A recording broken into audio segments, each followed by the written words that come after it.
Happy almost Christmas and almost Hanukkah. Did you know that Hanukkah and Christmas, the first night of Hanukkah is Christmas Day? Yeah, I heard that, and that's pretty unusual, right? It happens every great once in a while. I don't love it. I don't love it, to be honest with you, because we are a blended household in many different ways. I guess I'm a blended human title, insofar as I think I've said many times on the show, Dad was raised Jewish, although he doesn't really practice now. Mom was raised Catholic, doesn't really practice. So I was basically raised feeling guilty for everything. But we celebrated Hanukkah and Christmas as I was growing up, and in my family, and with Aaron and the kids, we recognize Hanukkah and to a small degree celebrate it, and of course Christmas. And don't love when they overlap like this. Not my favorite. What's bad about it? What's bad about the overlap? Because then neither one of Christmas, first of all, Christmas overshadows everything, which I fine. I mean, I get it. That makes sense. But then Hanukkah doesn't have the space to be its own thing, to be its own person, if you will. And that kind of bums me out, but it's fine. It also, how do you delineate the presents and what's from Santa and what isn't, and what's, Hanukkah and what isn't. And it's, I don't know. It's fine. It's just not my favorite. But you know what is my favorite? Doing member specials. And we did a member special, and even before the last recording of the regular episodes, but we did what is probably the worst promo for that member special. When we recorded, it actually happened, I believe, at the very end of the episode, and through the magic of editing and Marco, he shimmied it up to the front. But we're going to make an attempt at doing a better copy this time. So let me tell you, guess what? There's a new member special. And it's called ATP Insider Making the Show. And this was John's idea, as many of them are. So, John, would you like me to summarize, or would you like to give the pitch? I can give a pitch. And actually, it wasn't my idea. It was sent from a listener. But that's the whole point of these things. We get asked all the time questions about the making of the show, the mechanics of making of the show, from people who want to start their own podcast, from people who are just curious. And sometimes we answer them and ask ATP. Sometimes we say things offhandedly. We thought it would be a good idea to have a single episode of the show that we can point people to say, if you would like to know how we make the show from beginning to end each week, here's an episode for you. You'll hear about our process. You'll hear about the equipment we use. You'll hear about all the different aspects, gathering up the show, writing both versions of the show notes, editing the episode, posting the episode, things we think about when we're recording it, and just everything you can imagine. It really is. It might sound boring to you, like, oh, great, you're going to tell me the nuts and bolts of how you make a podcast. Why would I care about this? But hopefully there'll be at least some insight into how we think about the show, and certainly lots of tidbits about the gear we use, which is not particularly exciting. And hopefully when you listen to this, you realize making a podcast, it's not about the software. It's not about the hardware. Like the holiday season, it's about the people. It's true, though. It's very true. No, I thought it was a fun episode. This is classic ATP, because when we sat down, I think all three of us thought, it'll be 30, 45 minutes, maybe an hour. And Marco, what was the total? I never think that, but apparently you do a lot. Casey always comes to the member specials thinking this is going to be 45 minutes. You'll say it in the show. You'll say, yeah, we should be done in 45 minutes. That's never going to happen. Literally, when I came upstairs to record that, I told Tiff, I'm like, I bet I can come down afterwards and watch some TV with you. So right? I'm saying. I'm pretty sure this would be at most an hour. Right? I'm pretty sure I said almost verbatim the exact same thing to Aaron. And an hour in, I don't think we had even gotten past John and slightly me, but mostly John assembling the internal notes for the week. And I think I sent Aaron a text yep, I'll see you tomorrow. Yep. This ain't going to work. Anyway, I think I sound like I'm complaining and whining, and if I do, I apologize. I'm not trying to. It was just one of those things where I was so convinced that it was going to be a quick one, and it was not a quick one. So that being said, it was fun, and I did really enjoy it, and I think there is a lot of fun to be had, even for the three of us, hearing how each of us thinks about our different roles in the creation of the show, because obviously we talk about it, but it's not often that we get to, get to the feels behind it. And it wasn't a heavy feeling show, but there's a little bit of that too. I don't know. It was fun, and I really enjoyed it. And even if you're not looking to start a podcast, I do think there's something in there for everyone. So check it out. Now, John, if you aren't already a member and thus don't have access to this incredible content, how would one go about becoming a member? Very simple. Go to atp.fm/join and you can become a member. Don't want to pay for your own membership? Get someone else to do it for you. atp.fm/gift.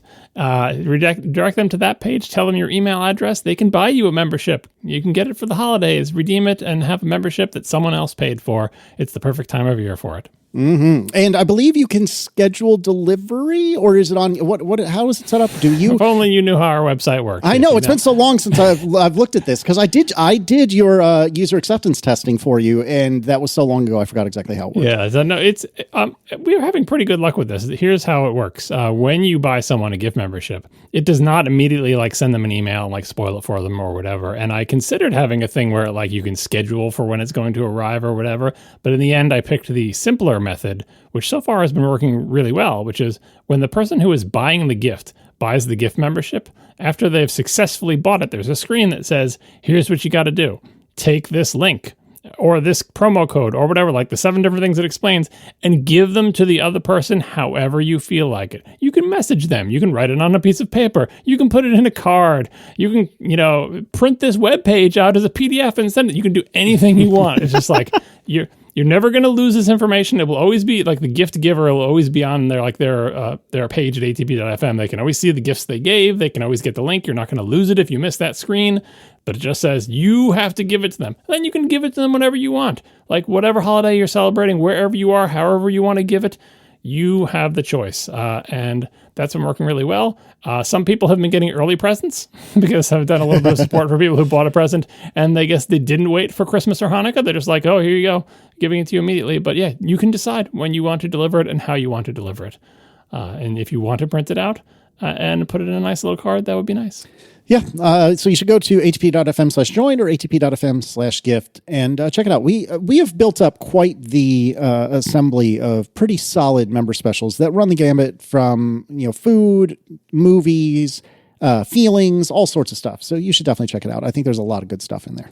Let's do some follow-up. And speaking of that member special, Martim asks, on your latest member special, you forgot one thing. What's with the, hey, future Marco, blah, blah, blah. Goodbye, future Marco. Goodbye. And so the comment, I think I'd said it off the cuff probably like a year ago now, but that's my cue to Marco to say, hey, we're entering in like a huddle, to use football terms. We're going to do some kind of chit chat amongst the three of us that we don't intend to air on the released version of the episode. Obviously, if you are a member, you will hear all of this in the bootleg.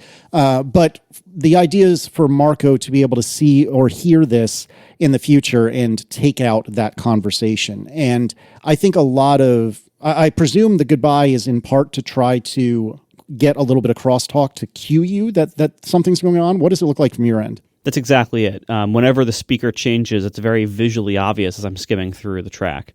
And so I say bye because that'll be like a blip on my track that will show up as a block and it'll be very obvious as I'm skimming forward listening. That's a point that needs attention. So that's why. Are you at the point, I meant to ask this during the episode and I completely forgot. I'm so mad at myself. Are you at the point that you can recognize the waveform for Hello Future Marco? And whether or not the answer to that is yes or no, what waveforms, like or verbal tics or whatever, especially for me, can you visually recognize at this point? Like, are you at the point that you can see my that being said waveform? No. I don't look that closely, and I don't recognize words that well. What I can do is, so during the live recording, for the same reason, if somebody swears, Casey, hi, I will say afterwards, beep, same reason, so that I will have a block on my track, so that as I'm skimming through, I'll see, crosstalk, and I'll pay attention to that, and I'll play it and see what that is. When I am beeping out a swear word, obviously, you want it to be bleeped out in such a way that the adults listening get the intention, but we don't get anybody in trouble, and so I will try to leave in the first consonant sound or whatever so that adults can figure out what word was there in case it's not super obvious. I have figured out what the waveforms look like of common swear words, so I know which parts to remove. Otherwise... That's very good. Otherwise, for a while, I would try to remove things like one of the peeves I have about modern speech. This is probably not something that I should care about. I don't like how we've all started to end sentences with right. Oh, yes. Mm-hmm. I really don't like that. And I used to try to edit that out. And it's just there's so many of them. It's just impossible. Like it's way too much of a job. But I used to look for that. Like for a period, I would actually look for at the end of sentences before a gap in the waveform. You could often see the right. Mm-hmm. So I would actually try to edit them out if I could. And they're actually somewhat tricky to edit out a lot of the time. Sometimes you'd be surprised how often you can just cut it out and the sentence sounds better without them every time. But sometimes like the way it works with the person's breath or whatever, or the next word or whatever, sometimes you can't cleanly edit it out. But other than those two things, I don't really recognize individual waveforms, right?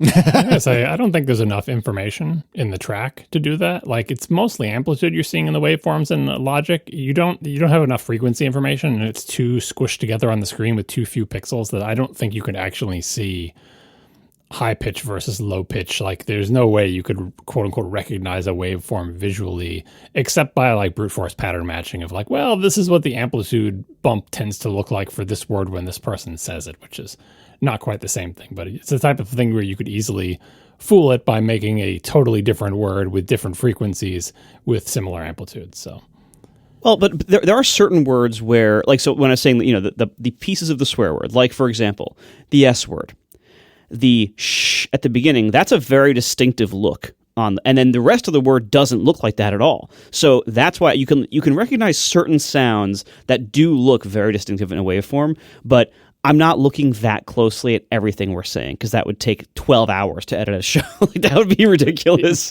But even the it's mostly just about amplitude, and because you don't have the frequency information in there. It's too, like, unless you're zoomed all the way in and can literally see, like, I don't think the audio editor even lets you zoom in that far to be able to see the waves and figure out the distance between the peaks to come up with the frequency to know what frequency the S sound is. Yeah, I mean, the frequencies we're dealing with would be so... It would be absurd to try to recognize that. Now there are certain wave editors will allow you to show, instead of the amplitude view, they'll show you a frequency breakdown, which, and it looks kind of like this, like, colorful, almost like a histogram kind of view. It's easier to see different word shapes in that view in certain ways, but I'm not advanced enough to do that, and Logic doesn't show that to me the way I'm editing. So there are many ways to view sound information when you're editing, and in certain contexts, like if I'm pulling noise out, like if somebody had their leaf blower guy show up next door, or the air conditioner or the fan running, if I'm doing noise removal, then I'll pull it into Isotope RX, which is a kind of an advanced wave editor with all different noise removal and fixing tools for sound problems. And an Isotope, I will see the frequency breakdown there, and I'll be able to see down like, oh, there's the 60 hertz. There that's the leaf blower. So I'll pull that one out. There are different techniques to use different views to show you what you need to see in audio, but none of those really work for like seeing the words as you're going by. I think if that's the kind of view you want, it's probably better these days to use some kind of editor service that transcribes the audio and then just puts the words below it, which I've never seen that done in Logic, but I know there are apps that can do that. Yeah, Descript does it, the app that Merlin loves, where you actually edit the audio by editing the text, because it just puts a transcript there, and if you see a word that you want to remove, you just literally remove the word from the text and it removes the waveform. It's a different way of doing things. Oh, that's fascinating. Thank you. Moving on, let's talk about Emo-Siri. Dan Mielkars writes, Siri has definitely gotten sassier in iOS 18. I like it. I sent a text to my daughter about it when I noticed, and the timestamp on the text was only after iOS 18.0, not 18.2. We got a few different pieces of feedback with regard to this. I had thought it was new in 18.2 because I didn't notice it before then. Dan obviously says that it was before for him.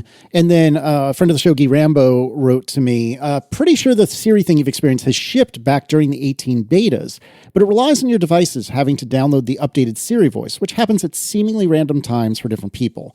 So that perhaps, and probably does, explain why for me it was 18.2, but for others it wasn't.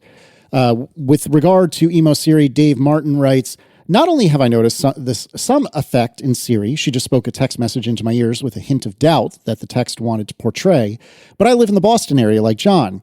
I've had I've had cause to ask her to direct me to addresses in my town lately, and my town has a midword R in it. I jokingly speak the town name with a Boston accent, often exaggerated. Siri is doing that now, too. I thought I misheard her the first time, but she did it again. So I guess you do park the car down at Harvard Yard. Am I right, John? Well, John doesn't have a Boston accent, remember? Except for all those words that have slight Boston accents. But other than those... The whole 0 of them? Yeah, sure. Okay. Once again, of the many things that Marco holds dear to himself, incredibly wrong ideas like the fact that I have a Boston accent. He will go to his grave believing it, despite the fact that it is absolutely not true. Okay. Just like, I always think that you've been dissuaded of these things, but then you bring them up a year later and you're like, well, as we all know, John has a Boston accent. It's like, okay. All right. Marco, take that one and just remove it. Drop it in the trash. Sure. And then empty the trash. In what order should I do that in, John? You sound so much like me. Oh my God. It's like I'm talking to myself. God help me for defending John on this, because nothing makes me happier than us making fun of John. But I think I can't even do it right. The ardor or whatever it is. No, that's not it either. Whatever it is that John says, that's just his bananas and just demonstrably terrible Long Island accent. See also Mario. That has nothing to do with Boston. That's just Long Island. Marco doesn't have a good ear for accents, maybe. Well, we are products of where we spend time. I spent the first half of my life in the Midwest, and now I live in New York. And so the way I speak is some kind of probably weird hybrid of some New Yorkish, some Midwestish. John thinks that he left Long Island a 1,000 years ago and somehow has not picked up any influence from his surrounding area, and that's just, it's impossible. The influence has been a filing down of my Long Island accent. It has not been the adoption of a new accent for the new region. No, it's a hybrid. Exaggerated Boston accent. It's a hybrid. Everyone has a hybrid accent of wherever they've lived. It's kind of hybrid, new kind of hybrid accent. I love this. Yeah, it's just the right awe and just the right sync and just the right bounce. Oh my God. All right, we got to move on, but that is amazing. With regard to filming immersive video, which we're also going to talk about later, Video Alex writes, this camera is a modification of the Blackmagic Ursa. Oh, I'm sorry. This was the Blackmagic immersive camera specifically that we talked about last episode. Yeah, the Ursa Cine Immersive, I believe, is the full name. Thank you. So that camera is a modification of the Blackmagic Ursa, URSA. While the standard Ursa has interchangeable lenses and lens mounts, the lens on this new camera does not appear to be removable. The regular Ursa Cine is also only $15,000. I think this new camera has 2 sensors built into the front lens unit, which would have specific demands for cooling, hence the high price. So no, the lens won't come off. This is just my best guess. There's not much info on the Blackmagic website so far. I think Apple has been using the Insta360 Titan for the Vision Pro stuff that they've been doing so far.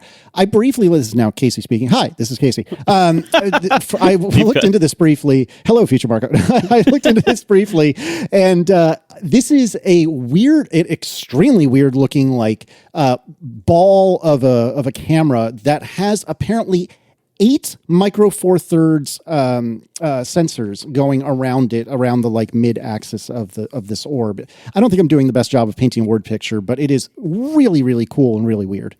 Anyway, back to Video Alex. It shoots full 360 degrees in stereo at 11K resolution. It has very large sensors, and you can choose to shoot just 180 degrees. And by the way, Marco, you can rent the Titan from Lens Rentals today for $700 per week. The Insta360 Pro 2 is also great, 8K resolution, renting at $325 per week.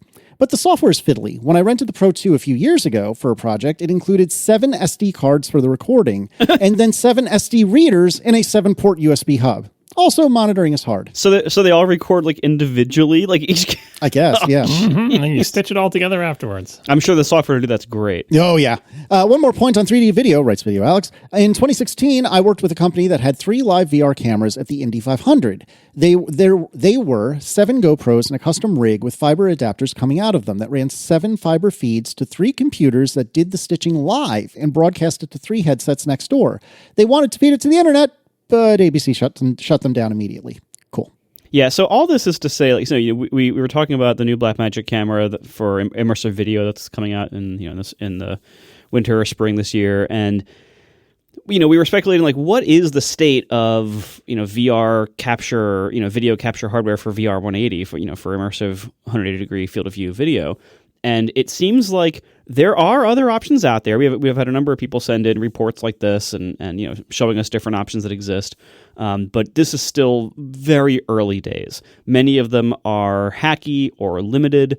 And as far as I could tell, the Blackmagic one, because it has 8K sensor per eye and 8K resolution per eye that's recording, that seems to be higher resolution than not only everything else that we're seeing from other companies, but also higher resolution than what Apple's actually serving to the Vision Pro, which probably makes some sense given that the Vision Pro only has 4K displays per eye. So that's probably fine. But like one thing I notice when I'm watching the immersive video content is it's not as sharp as I would like it to be. Like it's kind of an odd experience with your eyes for lots of reasons. We've mentioned in the past, like, it's weird because you think you can focus on everything, because in real life you would be able to focus on whatever you wanted, and with VR video you can't. You can only focus on what was in focus by the lenses when they shot it. So one of the weird things about it is you can't focus wherever you want, but another weird thing about it is it looks so realistic. It looks so much like you are there that when you try to look at something that should be sharp and you can kind of see the inherent softness of the pixels at that resolution, you almost feel like your eyes can't focus right. You like rub your eyes, or like you think you need to put on your glasses or something. Like it feels weird because your eyes aren't focusing as sharply as they would in real life because it's only 4K, and being viewed at such close distances and everything. So anyway, all this to say, this is still very early days. I think for this, I think we're in right now the 1X non-retina world here. And hopefully in the near future, we will be able to upgrade the resolution of both, the cameras going to 8K per eye, and then also hopefully the displays inside the headsets eventually will get higher resolution as well. I'm glad to see like the hardware getting better on the Blackmagic side, but that being said, there are lots of reasons, including things like data size and complexity, why it seems like what almost everyone is doing is 4K per eye. All the other hardware was 4K per eye. People will throw around the term 8K, but that just means there's two 4K eyes, which is not 8K. That's not what that means. But they throw around 8K as if it's like, oh, it's just 4 plus 4. No, that's not what that means. But okay. And the other thing is that we were, I believe John was speculating about, what possibilities might exist for different lenses on this. The reason the Blackmagic Cine Immersive seems to have fixed lenses. We had a number of people write in to say basically that the 180-degree field of view pretty much, like, that is the lens.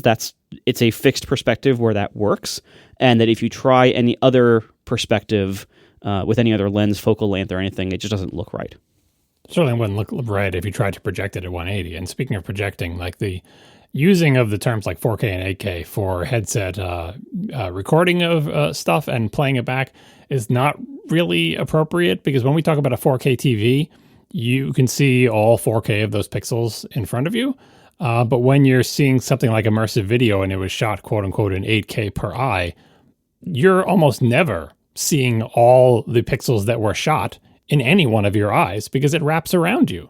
You can't, like, if you could move back and like shove the immersive video so far away from you that it's like this little curved thing that's in front of you. That's a good point. Like, looks like, you know what I mean? Then you'd see all the pixels. But when you're looking around, you're like, oh, well, the screens inside the Vision Pro only have 4K, but you're never looking at the whole thing that was recorded at once. So yeah, the resolution is insufficient. Oh, that's true. They recorded it at 8K, but that 8K takes up 50 feet and you're only looking at a tiny portion of it at a time, but your tiny portion has 4K per eyeball. So they need way more resolution if they want to match the resolution that is in the headset than recording it in 8K per eyeball.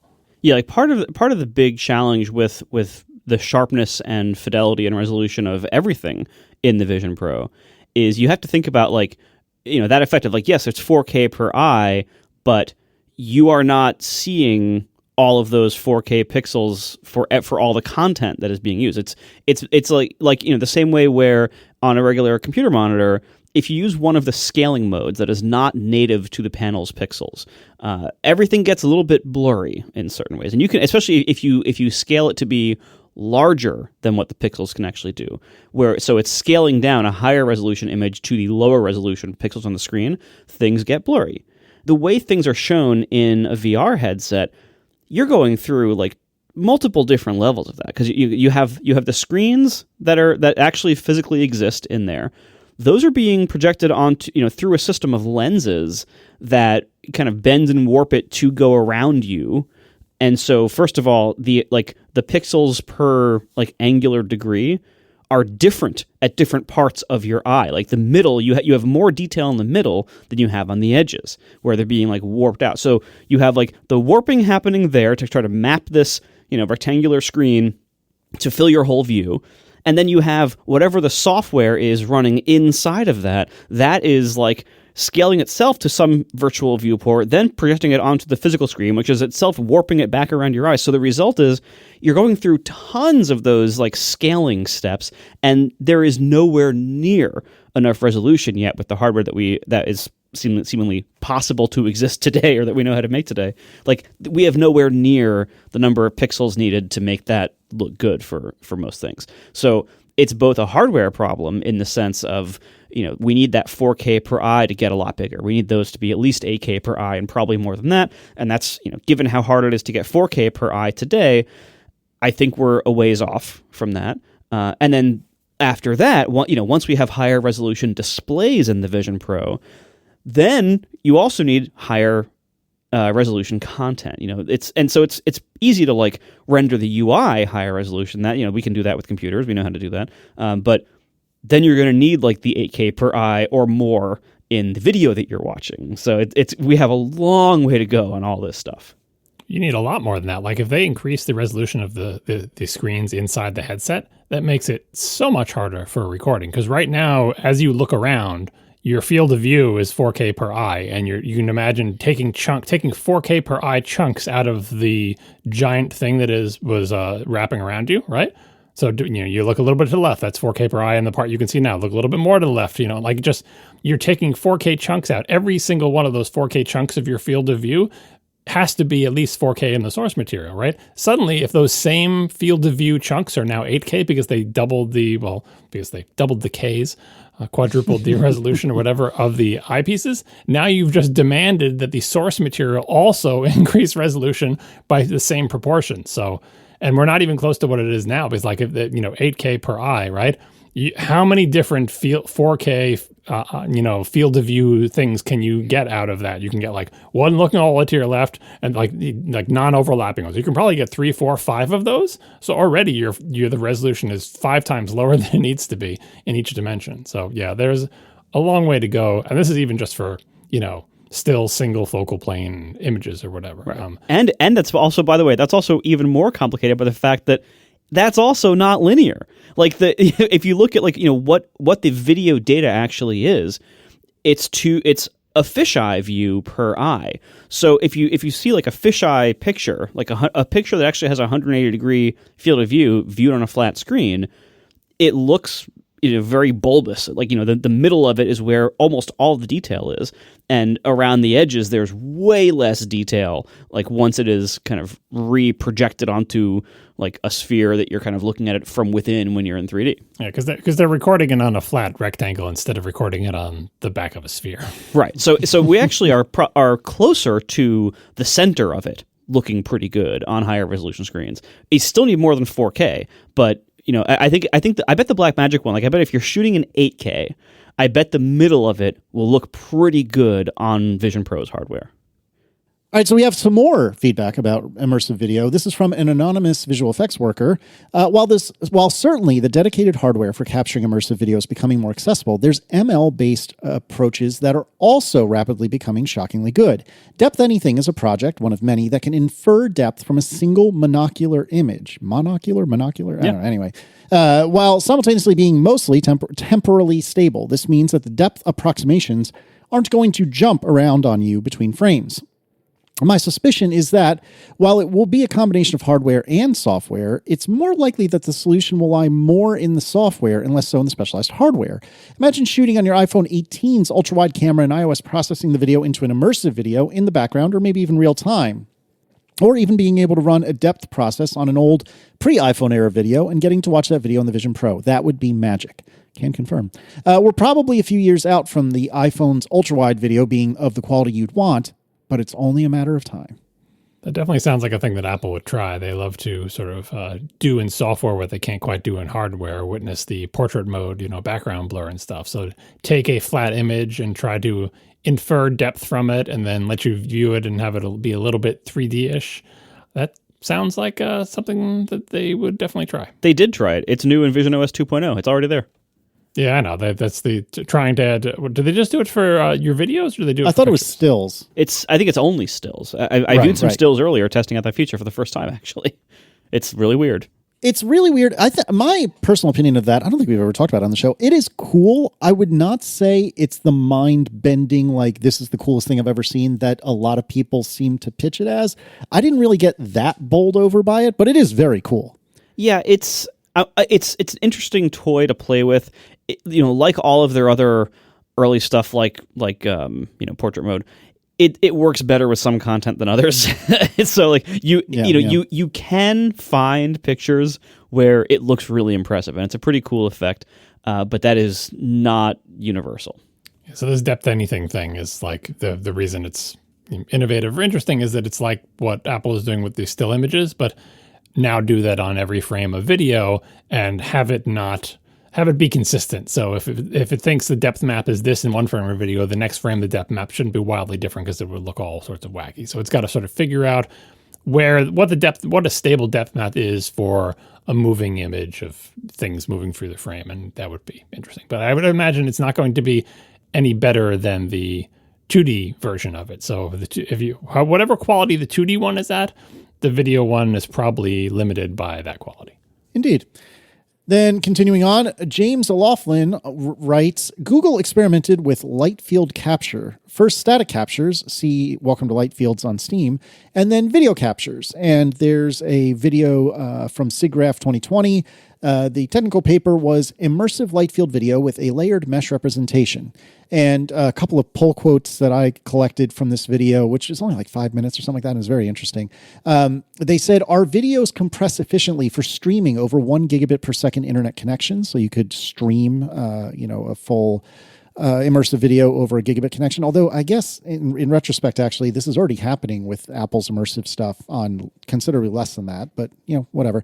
Also, apparently the way they made this work was they put 46 time synchronized, I don't think they were literally GoPros, but effectively GoPros in this sphere and wired them all up together, like I said, so they could be time synchronized. And that's the camera they use for this, which is very interesting.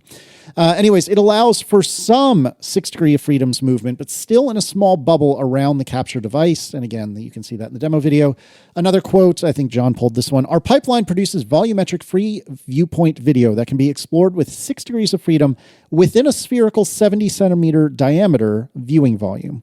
This allows you to move your head and change your perspective, peek behind objects, and enjoy a greater sense of depth through motion parallax.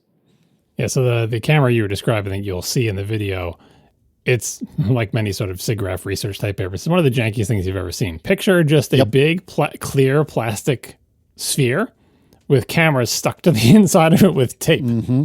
Like that's what it is. It's not, it's all through the magic of software. So that just, and the cameras are stuck not at random, but like hand placed roughly equal. It's not like a precision type of thing. They're just kind of, I don't know how precisely they're put in there, but it looked pretty haphazard and pretty like DIY, right? And so what this gives you with, a bunch of cameras and a plastic sphere and a lot of computers, which is the important part, is the ability to watch a video. And while the video is playing, you can change your perspective in the video. You can do the thing that we were talking about last time, where like if you have a video of a concert and you want to, if you stand up or you're watching it in a headset and you stand up on your couch while you're watching it, the camera that recorded the video of the concert does not stand up. The camera was on a tripod. It never moved. It never got any higher or any lower. It never moved to the left. It never moved to the right. It was on a tripod the whole time, right? You can't control that by you getting up with your headset, right? So you should just sit still, because then your movement will match the movement of the camera, which is no movement. You can turn your head because the camera captured a field that is 180 degrees, 360 or whatever. You can turn your head up and down, left and right, and that works fine, but you can't move. So this sort of light field capture thing lets you move your head and have that motion reflected in the video as long as you move within a 70 centimeters viewing volume. So you can't move a lot, but you can move. And there are demo videos of this on the website. We'll put the links in the show notes. Go to the demo videos. It's just in a web page, and you can move your mouse around essentially to say, all right, I'm watching this video. If you don't move your mouse, it just looks like a video. But if you move your mouse, you can be like, now I can see more on the top of that workbench, or less if I go down, right? You can move around left, right, up, and down in the video, not just turning your head like QuickTime VR or these things, but moving within the video. And part of the thing that is exciting about this paper is like, okay, the way they do that is essentially brute force it. Like they have, if you picture a series of concentric spheres, a little sphere, then a bigger one, then a bigger one, like a concentric spherical shells, right? That's what they're recording. And then when you move around, it's sort of moving you through those shells. But as you can imagine, that's just incredibly data intensive to do. So this paper is about how they figured out how to compress that down into, as Casey mentioned, a 1 gigabit, data video stream by figuring out what parts they can throw away and how to efficiently store all of them. And that's the innovative part. Like, instead of just saying we need a giant supercomputer to do this, we can put this on a web page and you can move around in it and it looks okay and it doesn't like break up, or they don't, you can look at the video, you can see what they're constructing the video out of, all the different pieces of the shells as you move around, but they do a really good job of blending them together. So it really looks like, I don't know how to describe it because there's not really any parallel. Like, even in Vision Pro, there's not really any sort of like thing to compare it to, but like actually being there. If you were really there and you move and you like sat up or, stood up or sat down, your perspective would change. And you can do that with these videos. Maybe it's, I don't know, maybe it's like the Harry Potter things with the little animated. No, it's not even that. It's holographic, maybe. I don't know. They need to come up with a better marketing name for this. But this is what I was talking about with like the Bahamas thing. If they could do this and make it maybe a little bit bigger than a 70 centimeter diameter viewing volume, then you could walk around on the beach. And it would all be captured live video, and you're looking at a real thing. It's not a 3D rendered scene. It's just concentric spheres of live video from many different positions. Again, this is what I was getting at with last time with like the real estate things where they put a camera in 6 different places in a room, put it in like 6 million places in the room. So now you can just walk into the room and look around. And again, different than making a 3D model of it, which is probably the much more efficient way to do this. But this would be all real video, right? Somehow all real video. I'm not sure what the mechanics are, but it really is kind of like sci-fi fantasy stuff when I look at this. Even though it is a very, very limited tech demo with very janky hardware, I'm still very impressed by it. Yeah, it is super cool.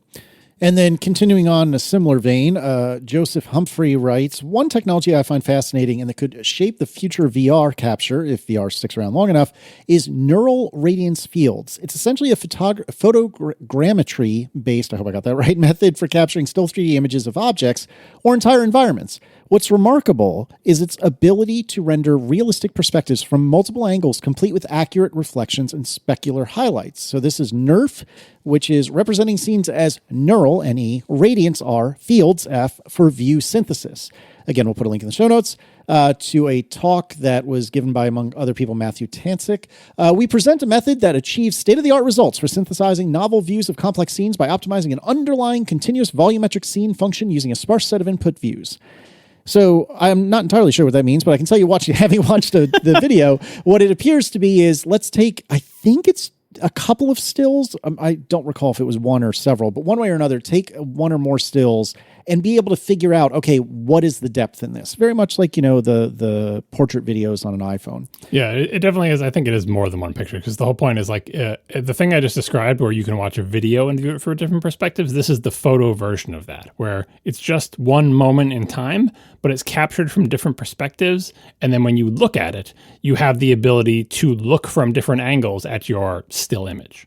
Yep. So continuing on from Joseph Humphrey, while it's not ready for video capture yet and the quality isn't perfect, Meta has created an impressive demo for the Quest. And there's a Meta Nerf demo for the Quest, which is called Meta Horizon Hyperspace Demo. The description is, this is a demo experience to showcase our vision for photorealism as a profound new way to feel like you're physically there. We created these digital replicas using mobile phone scanning and cloud-based processing. Scanning is not available to users today. So now returning back to Joseph, what excites me most is the potential to fully capture 3D scenes, including different perspectives, without the need for manual 3D modeling. If future research leads to viable quote-unquote video version of this, the possibilities could be incredible. You should check out that Google link because that's what they're doing. It's basically the video version of that, but the 2D version of it is much more well established. Like Nerf stuff has been around for a while. Again, this is from a 2020 paper. If you have the sort of still image version of it, that works really well for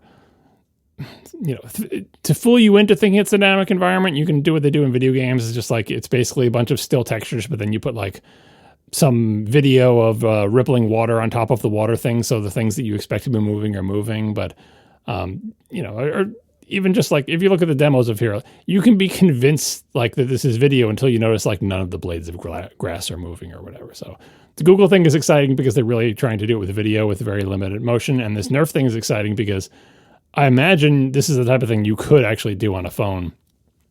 Take it, wave your phone in front of a person. It takes 15 pictures. It reconstructs this, and now you have what appears to be a 3D image of the person. Yeah, these video demos are incredibly impressive. All right, moving on from immersive video, let's talk about John's app and some feedback with regard to it or things adjacent to it. Wait, are we talking about Storacusa or are we talking about forage space? I can't believe you like forage space. Did you like the British person who pointed out that in UK English those words don't rhyme? Forage and storage don't rhyme? Yes, because they pronounce the O as an A. It's forage space or whatever. It's ridiculous. Yeah, must be their Boston accent. Well done. It's a hybrid accent. Anyway, all right, so I'll stick with Storacusa. I'm going to keep calling it Storacusa until you tell us another name. I like forage space. I also like Storacusa for the record, but I like forage space. I think that's great. And, they're the same people that can't understand when we say hover, which is bananas. So I don't really care what they have to say. Theirs is English traditional. We're English modern. Anyway, Storacusa. Dave Nanian, friend of the show, Dave Nanian. Dave Nanian writes, and this is with regard to SuperDuper's smart update and making clones. Dave writes, to be clear, smart update does not separate clones not making clones, I'm sorry, using clones on the file system. To be clear, smart update does not separate clones unless those clones change, which starts to separate them on the source as well. What we can't do is only change the diverged blocks. And also, I'm not worried about my support because I can offer solutions. I'm worried about things like migration, and again, that this is going to be run by those who are out of space, not those who want to optimize their drive storage. Yeah, the thing about a smart update, like that's a good nuance about what I was describing last time. Like on the first clone with SuperDuper, it will faithfully reproduce your clones. So if you have some drive that is essentially over-provisioned because you have, many, many clones of a very large file, that if they all took up their individual space, it would overflow your drive. When you do that first erase and clone with SuperDuper, it will faithfully reproduce that. But in subsequent clones, like using Smart Update, which says, hey, just copy the stuff that's changed since last time. At that point, if one of the clones has changed and diverged, on the source, it can diverge a little bit at a time based on how much has differed from the other ones. But during Smart Update, if it's diverged at all, you get an entire complete separate copy during the Smart Update. And that can cause you to slowly fill your quote-unquote equally sized drive with a series of smart updates. Of course, you can always fix this by doing an erase update, and that will restore all your clones, but that's just a fact of life. And in terms of people oversubscribing their disks and having problems during migration, yeah, that's potentially a problem. Like I said, that could be a problem today because the Finder does the same thing when you duplicate files, and depending on how oversubscribed people are on their drives, they could already be in a situation where they can't migrate. I would hope that Apple would come up with a way to faithfully reproduce clones during the migration process. That would be very helpful. They certainly have the expertise, technology, and access to the innards of macOS to do that, but I also don't see that as something that is forthcoming. So make sure your drives are always big enough. Peter Marks writes, all this talk of RAM doubler and disk doubler and ATP triggered a memory of a time in the 90s when someone released software that drastically sped up Finder copies. I was working at Apple at the time, and we were amazed. It turned out, this is such an amazing story, it turned out that the Finder was updating the progress bar so frequently that it slowed down the file copy. Amazing. Absolutely amazing. Still a modern thing. When early in my development of my app that I'm working on, I was testing the speed of, scanning for duplicates and stuff like that, and I, at first, tried the naive implementation of every time you've scanned another item, convey that information in the UI. And scanning, especially on SSD, goes really, really fast and probably faster than 60 frames per second. It was a lot of updates. I'm not sure if it was slowing things down, but I think it might have actually gotten faster when I throttled the UI updates, because it's probably not that big of a deal, especially since it's separate threads and I have a lot of cores and I had a thread dedicated just to updating the UI, but it's still kind of a waste. So yeah, updating the UI at faster than the refresh rate of the screen is usually not a good idea. And then back in the bad old days, I think it was just probably burning CPU because you didn't have multiple cores. And I think it was probably wasting a lot of CPU time, updating the UI as fast as it possibly could. I think he might be referring to Speed Doubler, the thing I mentioned on the past show. I don't remember what Speed Doubler did. I only remember that I ran it and it did make things perceptibly faster. And maybe this was one of the things, that it sped up file copies by updating the progress bar less frequently. Then Harvey Simon writes, why should we care about how much free space we have if we've turned on desktop and document sync in iCloud Drive? If we run low on storage, older files are offloaded to iCloud, freeing up space locally, especially if one has, say, a desktop Mac with a large SSD and a MacBook with an only 256 gig SSD. Why worry if 256 gigs is sufficient if it looks like all one's files are where they belong and everything's backed up and you're online? I don't personally on paper, this makes sense, but I don't think I would trust Apple to do this and do this well, personally. Yeah, it looks like everything's there until you need that one file and you don't have an internet connection. And Exactly. Also, I will add that some cloud services, in my experience, iCloud Drive, are not really great about doing the thing you want them to do right now. I know they have pinning for iCloud now, finally, where you can say, please don't offload this file. I always want it to be local. But in situations, even when you have a network connection, you can be waiting for iCloud to take its sweet time to do something. I talked about my son's iCloud Drive disaster where he had so many files. You could just sit there staring at them for all day saying, when is it going to download the files that are in this folder? You can double click them and it would just sit there spinning, and it's like, eventually it might do it, or maybe it never will because there's too many files. I'm not a fan of iCloud Drive. I've never been a fan. I continue not to be a fan. That big disaster with my son did not make me a fan. And that's years after iCloud Drive has been out for a while. I know people have a lot of success with it, but I think they're using it lightly. They don't have lots of files. They don't have lots of churn. And it's just like, oh, it's magic. My files are just always there. In my experience, that is not how iCloud Drive works when pressed even a little bit. Dropbox, at the very least, has, like I said, one of the things I like about Dropbox is if you use it the old way. I'm still not using the one with the file providers, which I know everyone else is probably using, but somehow I'm still not updated to it. But the old one, when you launched it, it would brute force right now with all its CPU cycles, download all the files locally. I'd had it not to do streaming, keep every file locally, like the old style, old school way. I could see it working. It would go through the files, find all the ones that have changed, download them all, and then be done. I was never staring at like a little cloud icon and list you in the Finder wondering, when is it going to download? Is there anything I can make it download faster? So yeah, as for should we care about disk space, if you keep everything in like a Google Drive or OneDrive or something that you do trust, that you think is reliable, that you can actually get to upload and download files when you need them to, and you're always connected to the network, sure, feel free. But I think that for most people, they either don't have as reliable network access as that, or they don't have fast enough network access as that, is both. And even if you do have all of that, I have very fast, very reliable network access in my house. Practically speaking, I don't want to have to wait around for something to download. If I want to we're doing our member special on Kiki's delivery service and I want to scrub through the movie, I don't want to have to wait for a multi-gigabyte movie to download. I just double click it and move the scrubber and it should be as fast as my SSD can read it. And I don't have to worry about, that file isn't there yet. How fast can you download a gigabyte? Because remember, it's not just your network connection. The server has to serve it to you at that speed. Your network connection can be as fast as you want, but if the server is doling the thing out to you at a slow data rate because it's overwhelmed with doing a bunch of other stuff, or because the network connection between you and it is slow, you're still SOL. So yeah, if you think local storage is still not relevant and you're leading that life, that's good for you, but I don't think we're there yet. All right, let's talk some topics. And Marco, you had yet more homework. I feel like we've done maybe 3 out of 4 of the last episodes. You've had some sort of Vision Pro related homework, and here we are yet again with Vision Pro related homework. Apple, right after we recorded last week, released a new episode of their Adventure series. and this one is called Ice Dive, and it's 15 minutes long. Its peers, off the top of my head, it was the Tightrope Walker, and then the Parkour, if I'm not mistaken, were the two others. That's right. And this one is Ice Dive, where we follow an ice diver that's trying to set a world record for swimming 200 yards, which is something like 180 meters, underwater with, a fin on, but with one breath of air. And so he is swimming, hopefully, 200 yards, one breath of air under ice, in the water under ice. So it's probably a little bit cold. Yeah, it's very, very cold.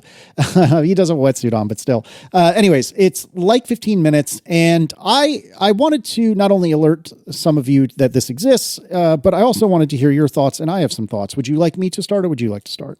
I think mine will be pretty quick. I didn't get all the way through it. I got about 8 minutes in. I stopped because I was getting motion sick. Oh, really? Yeah. That's very surprising to me. Huh. Yeah, so this series... I didn't see the middle one, the parkour one. I saw the tightrope walking one. I got about the same amount into that one before I had to stop. This series does a lot more camera movement and a lot more cuts between different scenes. And so what I find is like I'm trying to focus on things, and then all of a sudden, boom, we're cut away, and then now I'm flying over a mountain. It's like, whoa! So there's a lot more motion in this, and this series, too, they focus on very close-up shots of people and things. So similar to, the very first opening scene of the tightrope walking one, I described in the past how, you're, right in front of this woman's face. It's a little unnerving because you're I would never be this close to a person I was not romantically involved with, in any other context in life. So it kind of feels wrong to be that close to somebody and to have it look so lifelike. Well, they start this one the same way with the swimmer guy. So again, it's just it's whoa, this is very intimate, a little bit oddly so. So they keep doing all these close-up shots of people and things, but I think they are doing the close-up shots with an assumption of sharpness that, as I was saying earlier, isn't actually there in the viewing experience. So what you get is really close-up people that look a little bit out of focus or a little bit blurry or a little bit soft. And so your eyes, it plays tricks on your eyes in ways that the other immersive series I haven't had that much of a problem with. Because I think they just shot a little bit further away from things with a little bit less camera movement. So this one, this series, I think is just, I can't, my eyes and my motion brain, I think can't handle this series. But hey, I'm glad they're putting out more content. Yeah, and I mean, again, the pace of the new content has been really good. I'm bummed. Well, sorry, I'm grading on a heavy curve there, but to be clear, you can still watch every single bit of immersive video on the Vision Pro the first night you take one home. Yep. I think that is true, and certainly Underscore's chart from a few weeks back would probably lend credence to it. Anyways, I wanted to call this out, partially, like I said, because it's new, but also I thought that this one was possibly my favorite of the reality, or not reality, but docu-series that Apple has done so far. I feel like it's a bit longer. My recollection is the parkour one was closer to 10-ish minutes, and this is a full 15 or so. And I've been thinking a lot about what do I think made this good? And I didn't get a chance to look and see if the director is the same or not, but she did a phenomenal job on this one. And I think part of what I really, really enjoyed about this was that the tightrope walking one just had the smell of it being completely staged. Of course, at one point she's going to fall off the tightrope, and of course she's tethered to it, so it's no big deal, but you still have that moment and whatnot. The parkour one was a little of that, but they tried to a degree to build a little bit of a story, and toward the end, spoiler alert, they're trying to do a really big jump, and you're supposed to be stressed out about whether or not they're going to make the jump. And I mean, you are to a degree, because you can look down where the camera is and see how high up they are. But it was kind of a contrived story. It was clear that it was a story, but it was kind of forced. Whereas this one, there is a plot, and I'm using air quotes here, but there's a plot to it. There is a challenge that is going to be conquered if all goes according to plan. And there's consequences if it doesn't. And so you have a hero, and the villain, I guess, to the degree that there is the situation, but there's a hero, and you're watching a hero's journey, literally. And Not only that, but I didn't have any motion sickness problems, and I thought that the way it was filmed was good. There's some, annotations on the video showing how far away everything is and like where the start is and where the end is, and it's not overdone. It's in that Apple style that they're developing over these immersive videos that I like. I just thought it was really, really, really good, and I really enjoyed it, and I thought it was very captivating. And so here again, if you live near an Apple store, have a friend that has one of these, I presume they'll let you watch it if you want to, and I think it's worth your time. I thought it was pretty darn good. So check that out, Apple Adventure Ice Dive. John, thoughts on this? I can't believe Marco's getting motion sick and you're not. I mean, neither one of you is particularly prone to it, but it's one of the, I feel like it's one of the limitations of this type of content. It's just, I'm not sure how you can get over that other than just not making content that moves around too much. Because it's really limiting from the recording perspective to try to do interesting things or show something dynamic. And again, the assumption is that, the person who's watching it is not going to know how to move to match the movement of the camera, even if they could, which they probably can't because they're sitting on their couch. So there's always going to be this disconnect between what you see and what you're actually feeling as you sit there. So, yeah, I think this stuff is cool and I would like to watch it, but I definitely don't like to feel sick, so I'm torn. Fair enough. No, I just think it's really cool. And again, if you have the ability to go check this out, I strongly encourage you to. Speaking earlier of Dave Nanian and Super Duper, there's been a bit of a brouhaha over bootable backups on macOS. And so to back up a little bit and set the stage, Super Duper, and I can't speak for a Carbon Copy Cloner, which is a competitive product to Super Duper.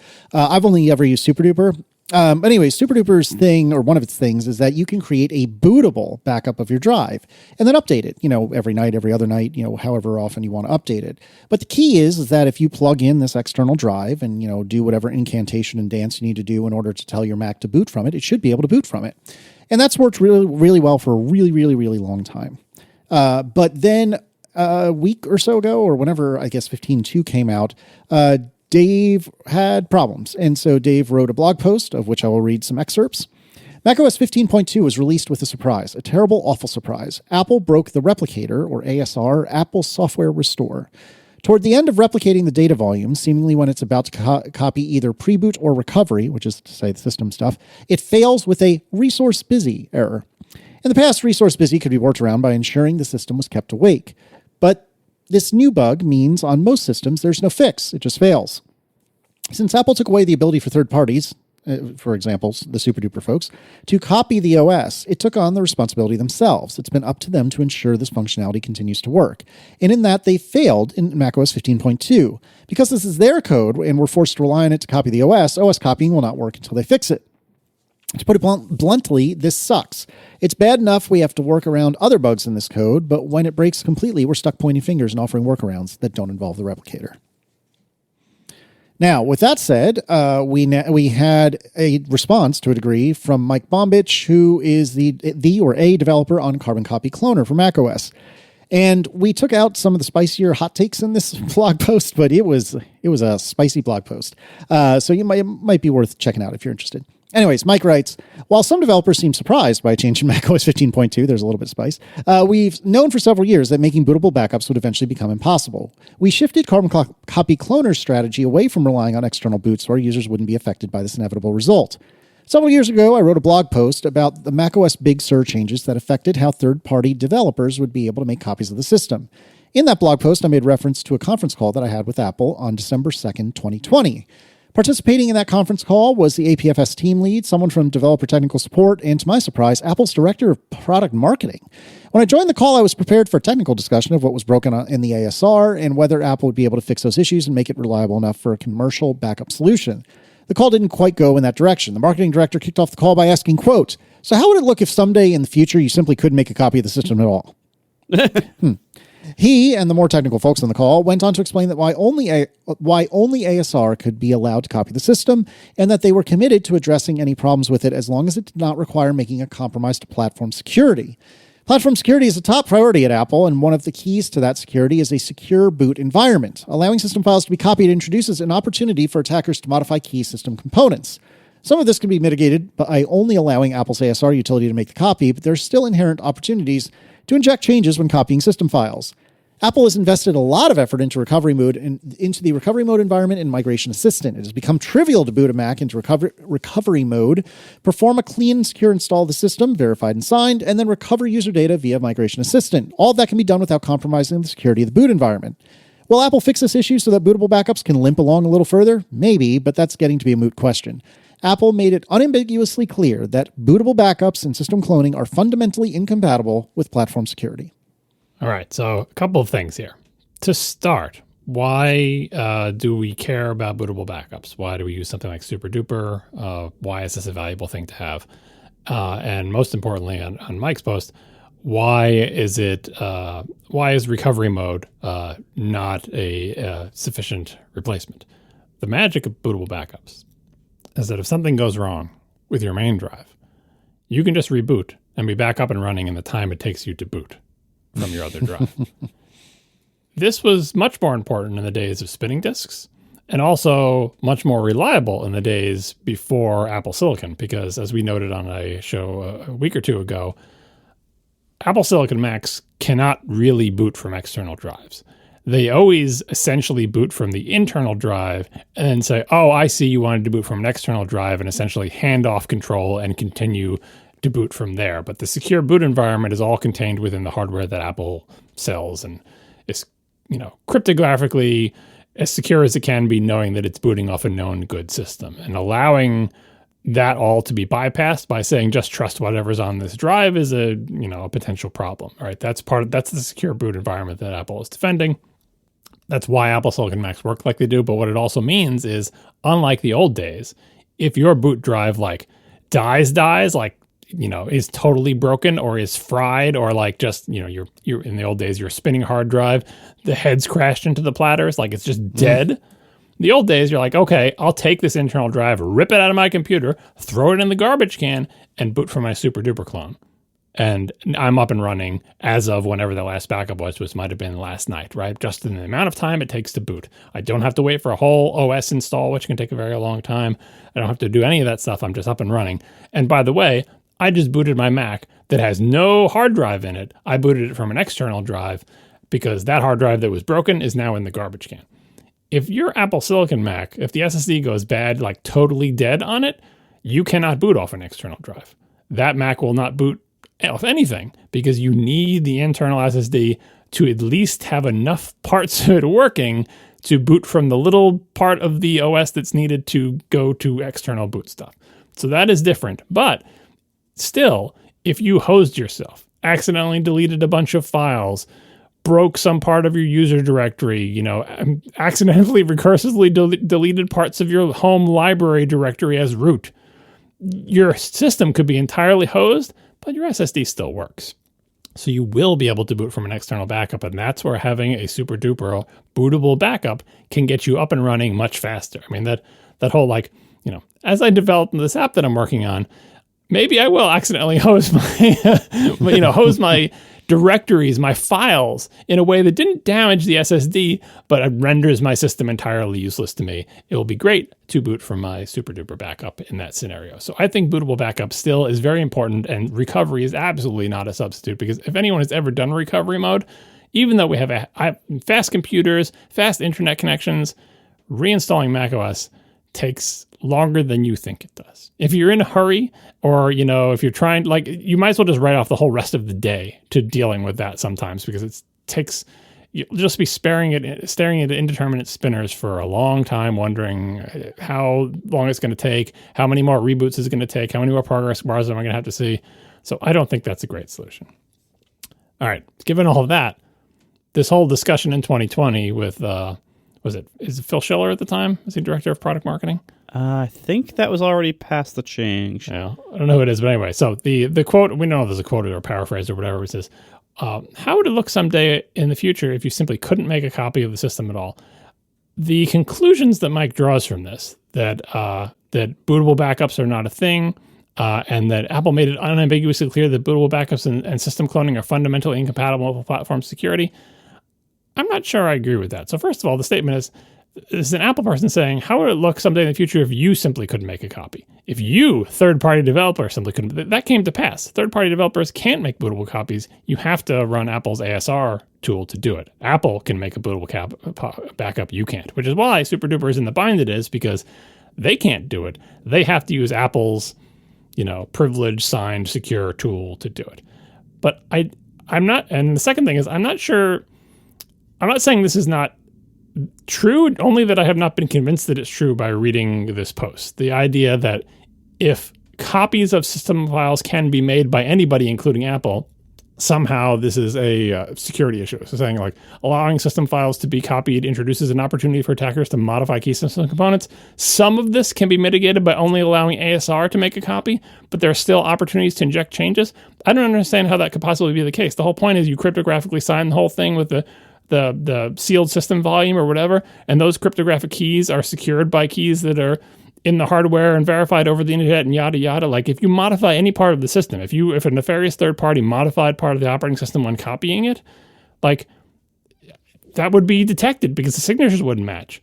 Like, and the secure boot environment, like the Apple Silicon Macs booting from their internal drive and making sure they have a secure boot environment, ensures that the thing doing the verification can't be tampered with because that's the thing that kicks off the boot process on the external drive and it can verify that the system volume is sealed correctly, whatever. Maybe I'm missing something here, but I think the conclusions being drawn here are, at least do not convince me that Apple thinks that making a bootable drive should not be possible, because that doesn't make any sense. You make a bootable drive all the time. You make a bootable drive when you install the OS. That is an example of Apple software making a bootable drive. It's no different when they're doing it to the one and only drive on your Mac or doing it to the second and another drive on your Mac. It is still Apple software connecting to the internet and putting in an OS there.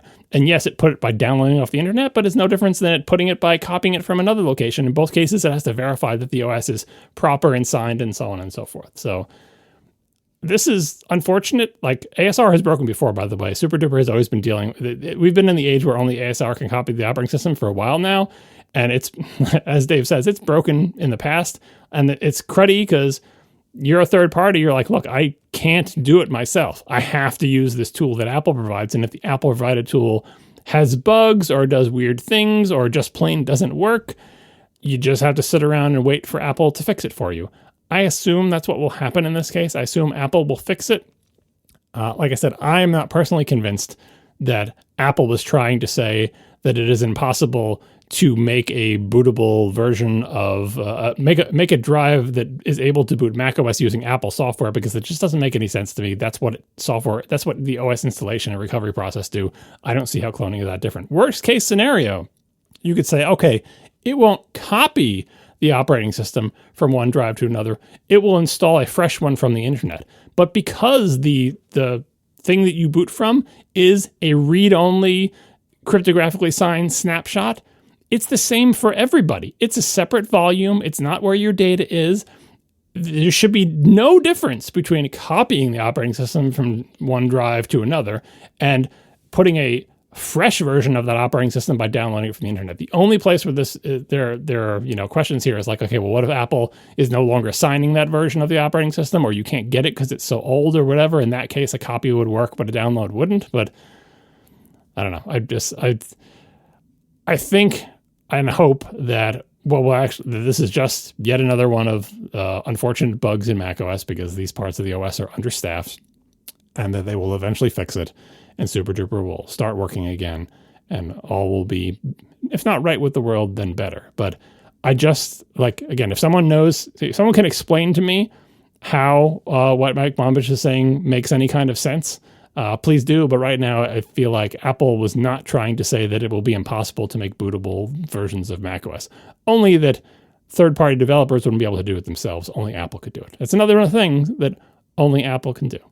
I would hope that Apple provides a mechanism to do this and maintains it. But I don't know. We'll see what happens. We'll see how this shakes out. Yeah, I kind of wish, the promise of APFS and all of the new file system stuff they did is that this type of stuff could get better, and it did get better in many ways. Like a lot of the parts of the system that deal with this, like Time Machine and stuff, like Time Machine will now make a snapshot first and then copy that snapshot. I'm assuming one of the benefits of that is that it helps with the painting the Golden Gate Bridge problem, where in the bad old days, Time Machine would start running and it would start copying files from your disk to your Time Machine backup. And in the beginning, it would copy, a bunch of files or whatever. 2 hours pass and it's copying the last files. During that 2 hours, the files that it copied at the beginning could have changed. And so you're like, oh, well, when am I done? Do I have to go back to the beginning now because I noticed some new things changed? Oh, wait, now by the time I get to the end of that, there's still things that you keep going back and back. No, it just copies it once and says, okay, I'm done. You may end up writing an inconsistent view. Like the source disk never looked like this at any moment in time. The beginning of the source disk looked like this, and by 2 hours later, the end of the source disk looked like this, but the thing that you wrote has files that you copied in the beginning look like they did an hour ago, and files that you copied at the end look like they do right now. Snapshots avoid that because you can take a moment in time snapshot and say, here's a frozen snapshot of what this drive looked like at a given moment. And now I can take my time leisurely copying that snapshot because that snapshot's never going to change. It is literally a moment in time snapshot. So even if it takes you 4 hours to copy that snapshot, the file you copy at the end is exactly from the exact same moment of time as the file you copied at the beginning. Stuff like that is great. One of the strategies Time Machine uses to figure out what has changed since my last backup so I don't have to scan the entire disk again. One of the strategies is some kind of snapshot diffing thing. I really hoped that they would go whole hog ZFS thing. ZFS has the ability to send block level diffs between snapshots where not only does it, know exactly what changed in, I'm not sure if it's constant time, or it might just be linear, but anyway, an efficient way to tell exactly what changed. It does it at the block level, not at the file level. So it doesn't, if a file changes, it's not like copying whole files. It says, I know this block from this file changed and these 2 blocks from this file changed, and can efficiently transfer just those blocks to another thing, but there's lots of limitations to doing that in ZFS. Anyway, I was hoping that kind of technology would come to macOS, and they've sort of kind of got a little bit of it, but not really. And, cloning is a whole other thing. But anyway, it would be great if they continued to advance their file system APIs and support for this type of thing to do efficient, essentially what SuperDuper does, efficient copies like that smart update. Only copy the things that changed over here. And yes, to also be able to make bootable, efficient clone, copy, backup things. Like I'm not saying put SuperDuper out of business, but I'm kind of saying like eventually technology gets to the point where what was once a thing that only a third party could do because it was so not supported by the operating system eventually should become something that is so easily supported by the operating system, kind of like what I'm doing. My app is doing stuff that is so easily supported by the operating system. I'm just providing like a fancy wrapper on top of it. I would hope that's where SuperDuper would get eventually. Building on ASR to say, okay, well, we can't do it. We have to use Apple's tool. It seems like it's going in that direction, except ASR is so much less capable than the code that SuperDuper when it was doing it itself, because ASR is just like, well, I've just got one job. I'm called Apple Software Restore. I'm not called be the underlying engine for SuperDuper. So it is so limited and so brute force and so not what SuperDuper would want. But maybe someday, like it took us so long to get APFS and we got lots of benefits from it. But I still think we're a long way from really realizing all of the benefits of modern file systems to make stuff like this so much better. And again, I appreciate the Time Machine snapshots, local snapshots, where you can do essentially Time Machine backups without having your Time Machine drive attached, so you can go back in time to something from 10 minutes ago because a local Time Machine backup was taken. That's all well and good, but Time Machine itself still feels like kind of abandoned and lonely and filled with bugs. And yeah, ASR being the one and only tool that can copy a bootable version of the operating system from one disk to another doesn't seem tenable to me. And as for only being able to boot it off internal drive on Apple Silicon, I don't know what the solution to that is, because I do understand this. I do understand why they do that. Like that's the security implications of not allowing that make sense to me, but it is very limiting when it comes to the ability to recover quickly from a disaster. It kind of makes the most workable solution for that to essentially have a second Mac. Right. So, have 2 Macs that are both as up to date as they can. Start your project. And if you're like, if this Mac fails, I need to be able to continue work immediately, just throw that whole Mac away, slide in the new Mac and just try to pick up where you left off. If Apple's cloud syncing was better than it actually is, you could probably do that. But as it stands, you're probably starting work from wherever you were at the beginning of the day. All right, let's do some Ask ATP. Ciro Mazzola writes, with the Mac's latest operating system update, Sequoia 15.2, Apple's created a new folder for recording your history. It's called Recents. It's an option in the Finder sidebar. How does this fit in with Apple's policy of privacy? Is this really new? I swear this is not new, but maybe it is. I think I might be missing the point here. Why is this not privacy friendly? So this is all right. So I think what Zero is saying is like, if this is in the sidebar, and if you see it in the sidebar and you click on it, you may be shocked to see, there's all the files that I messed with recently. And it's sort of like a trail of your activity. And if you thought you were secretly messing with some files somewhere and you have a document that says my master plan to take over the world.txt, and suddenly when someone clicks on something in your sidebar, they see that file and your plans have been revealed. What that recent thing is doing is the same thing you can do if you hit Command F in the Finder and you search for files recently opened within the last 30 days, which is a thing that you can do that you've been able to do for decades on macOS. It is just it's just a saved search, finding files that have been opened recently or whatever the thing is. Let me put it up in the Finder to see the exact thing. I think it is last opened date. Last open date is within the last 30 days. You've always been able to run that search. Now, it's more accessible as a sidebar item in the Finder than having to hit Command F, pick one item from a pop-up menu, type 30, and hit return. But practically speaking, this is not a privacy invading feature. This is just part of a fact of life. If someone else has access to your computer, logged in as you, they can hit Command F and find files based on any criteria they want. They can find image files last opened within the last 30 days that are JPEGs that are larger than this size, and they can save that as a saved search in a smart folder that looks like a little folder icon, but when you double click it, it opens the folder, but the contents of that folder are the contents of a saved search. This whole idea was something I really liked back in the days of like BOS, where their file system had native support for this with like indexing in the file system and really fast searches.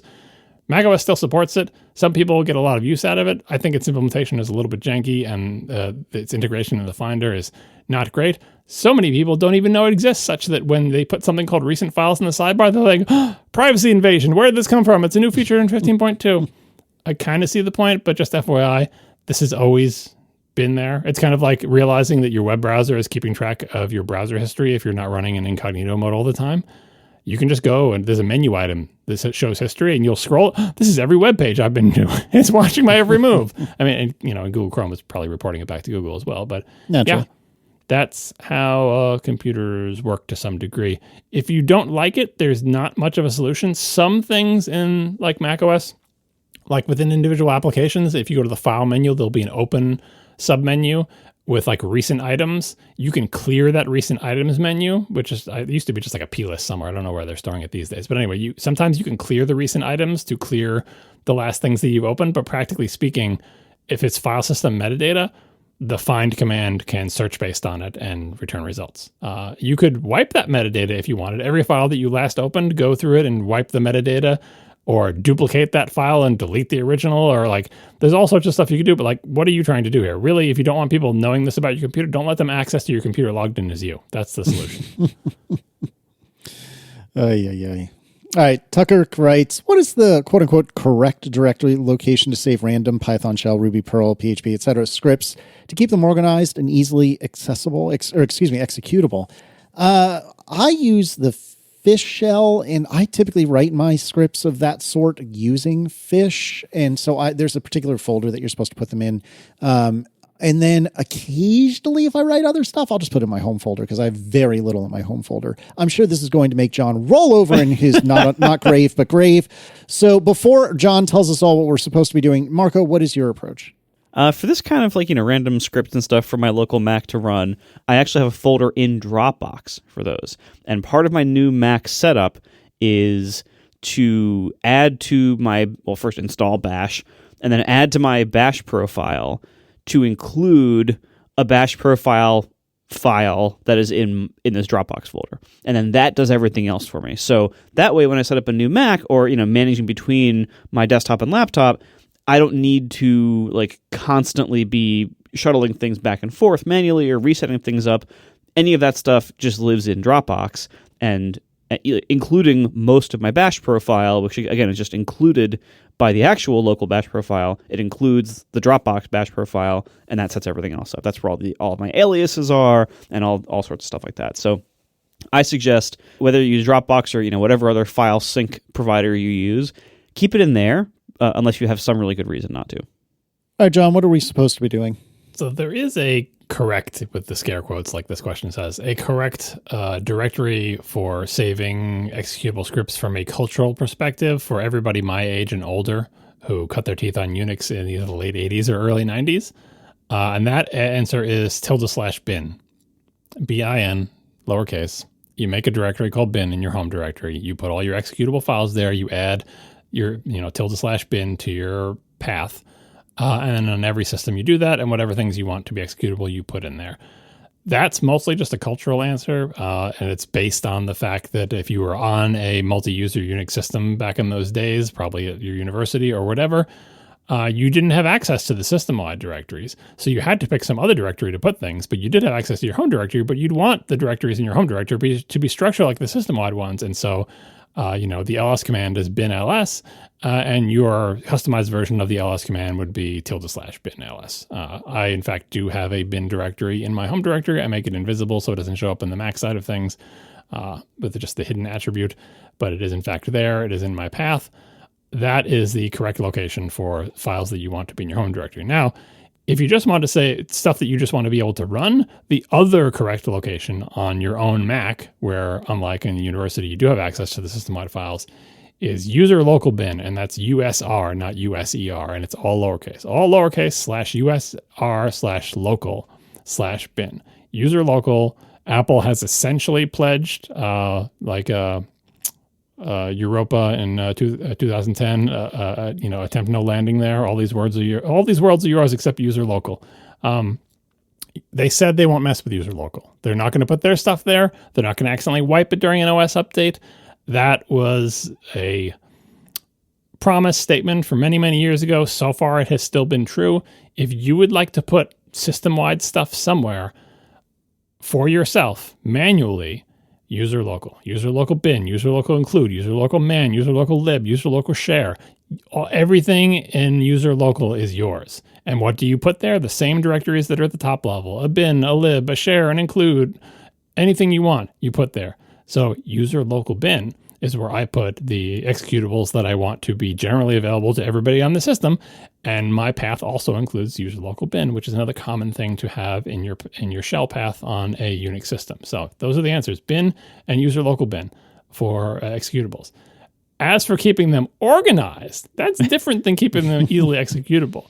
You might want to organize them by category and make subfolders, but now you're adding even more files to your path, and maybe you could have symlinks up to the top level, put them down to other things. And if you're using a package manager, all your crap is at opt, and it's messing with your path, and you're using RVM and NVM and all these virtual environments to point to different versions of Node and different versions of Ruby and different versions of Python, and there's a whole web of symlinks, and just, I don't like that. It rubs me the wrong way. But it is how a lot of the world works. And speaking of fish, every single one of these freaking things assumes, of course, you're running ZSH, bash, or fish, or some other POSIX compliant shell. So it's no problem. If you want to use NVM, just type ./nvm.sh and you're up and running. Oh, but you're not running ZSH or bash or sh or fish, are you? Oh, well, tough luck, because you can't source that file because it's written in a shell that your thing doesn't support. So I guess you just can't use our thing. Oh, well. There's no other shells in the world except for bash, ZSH, and fish, as we all know, so that will never come up. Guess what shell I use? Not one of those three. What do you use? So that I'm use TCSH because I'm old, and that was on my first Unix system, and someday I'll be forced to change probably to ZSH or bash or something else. I probably won't change to fish. It's a little too weird for me. But yeah, a lot of those systems just assume they know what shell you're using, and nothing works. You can't use the node installed by NVM until you source the NVM thing, or unless you port it to TCSH or figure out how it's manipulating your path to do what it's supposed to do. This is why I compile everything from source and install it under user local. It comes with me across OS updates. It's always where I want it to be. It's not a web of symlinks, and everything works fine. I think that is a reasonable organization, but I'm an old Unix person, and I don't like these newfangled things, and I don't use Homebrew, and I don't use any kind of package manager, and I kind of wish Apple would write a package manager for macOS that was natively supported, but so far they haven't. All right. John had opinions. Who knew? Shocked. Saul Sutherland writes, do you keep the internet firewall enabled on your Mac? It comes off by default on new installs, but I make it a habit to enable it to protect myself from incoming connections on coffee shop Wi-Fi and when my Mac is connected directly to the internet for testing at work. For me, I don't turn it on. I don't think I ever have. I'm not that concerned about incoming connections. I mean, I could make an argument why one should and could be, but I don't know. I'm not that worried about it, and no, I leave it off. And when I'm on coffee shop Wi-Fi, I use Tailscale's, not a sponsor of this episode, but obviously I'm in love with them. Tailscale's exit node functionality basically says, take all of your outbound traffic anyway and route it through something else, and I route it through my house. So for me, no, don't use it. Again, because I think John will have most opinions, let's start with Marco. Marco, do you use the internet firewall? No, I think most software these days is designed to assume any network you're on is hostile, and to not grant open access to others on your network without your permission. So I don't think it's super necessary for most people to worry about that. But if you have that kind of extremely high security need for the networks you're on, then you might have different priorities. But I think for most people, you don't have to. Yeah, John. As someone who essentially never does a clean install and has just simply been migrating from one Mac to the next and installing new versions of macOS on top of the old ones since 1984, it's sometimes a mystery to me what my settings actually are, because the last time I looked at them may have been a decade or more in the past. So I had to actually go to system settings to see, do I have the firewall enabled? And this would have been something that I set back in the macOS 10 days, right? Because it didn't exist in classic macOS. The answer to my surprise, because I thought I had it turned off, is yes, I do have it active. Why? Maybe it was the default a long time ago. Maybe it's currently the default, but I have it active and it has never affected my life, so I'm inclined to keep it that way. I don't think about it actively. In general, I agree that like most sort of network security happens outside the realm of your computer. I'm a desktop guy, so I'm not going to coffee shops with laptops. But my advice for firewall is, if it's not on by default on a new Mac, which I don't know the answer of, if it's not on by default, try turning it on and see if it annoys you. If it doesn't annoy you, leave it on. It's providing some additional measure of protection. If it starts annoying you too much, then you can figure out, is there a way I can keep this on and have it be less annoying? And if you can't figure it out, then just turn it off. But I would advise the default being turn it on and leave it on until or unless there's some reason not to.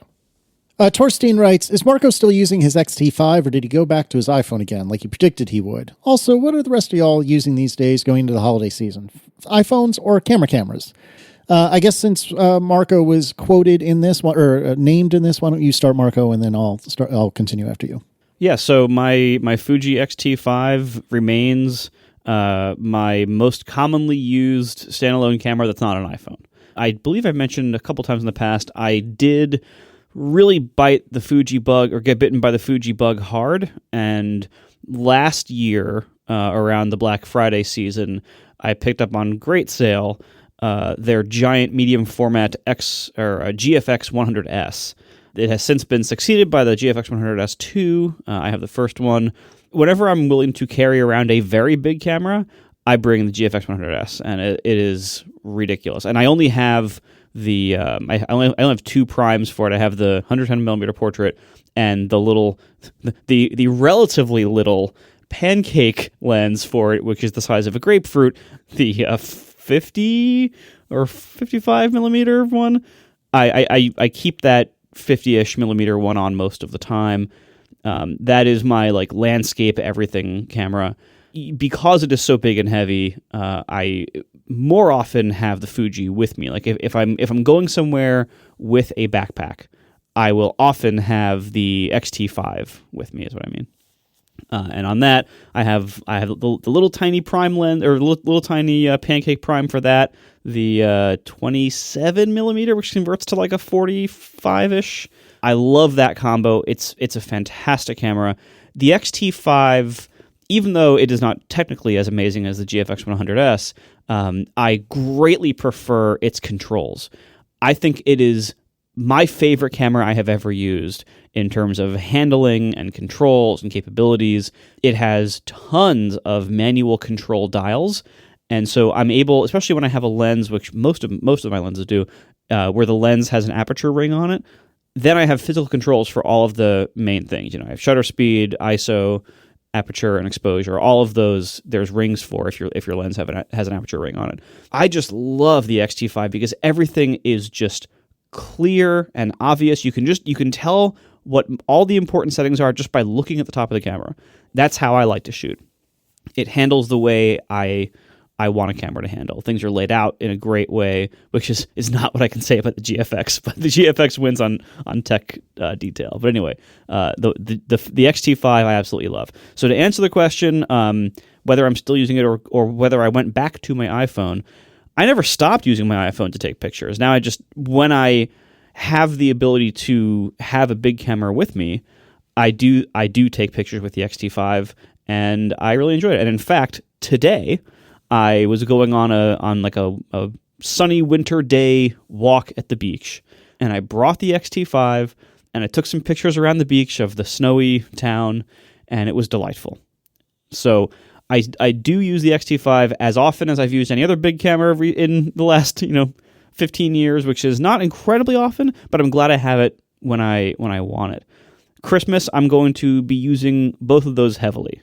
Our Christmas setup is kind of a multi-camera setup. Usually it's a big family ordeal, and there's different cameras for different purposes. So I will have the GFX with me with that prime lens on it, especially when light gets low. But for other times of the day, I'll be using the X-T5 with a more versatile zoom lens on it. So the answer is yes, I use it, and it's great. For me, I have a Olympus Micro Four Thirds camera, which is why I was my interest was piqued earlier with that immersive camera. I don't remember what generation it is, to be completely honest with you, but I use an Olympus OMD EM10. I want to say it's a Mark III, but I'm not 100% sure. The Mark IV appears to be the latest and greatest. That camera, while I love it and to my eyes takes incredible pictures, I've come to the conclusion over the last several years, I want to say 3 or 4 years ago now, that if I'm indoors, unless I have a lot of light, then the iPhone is likely to do a better job taking a photo than this is.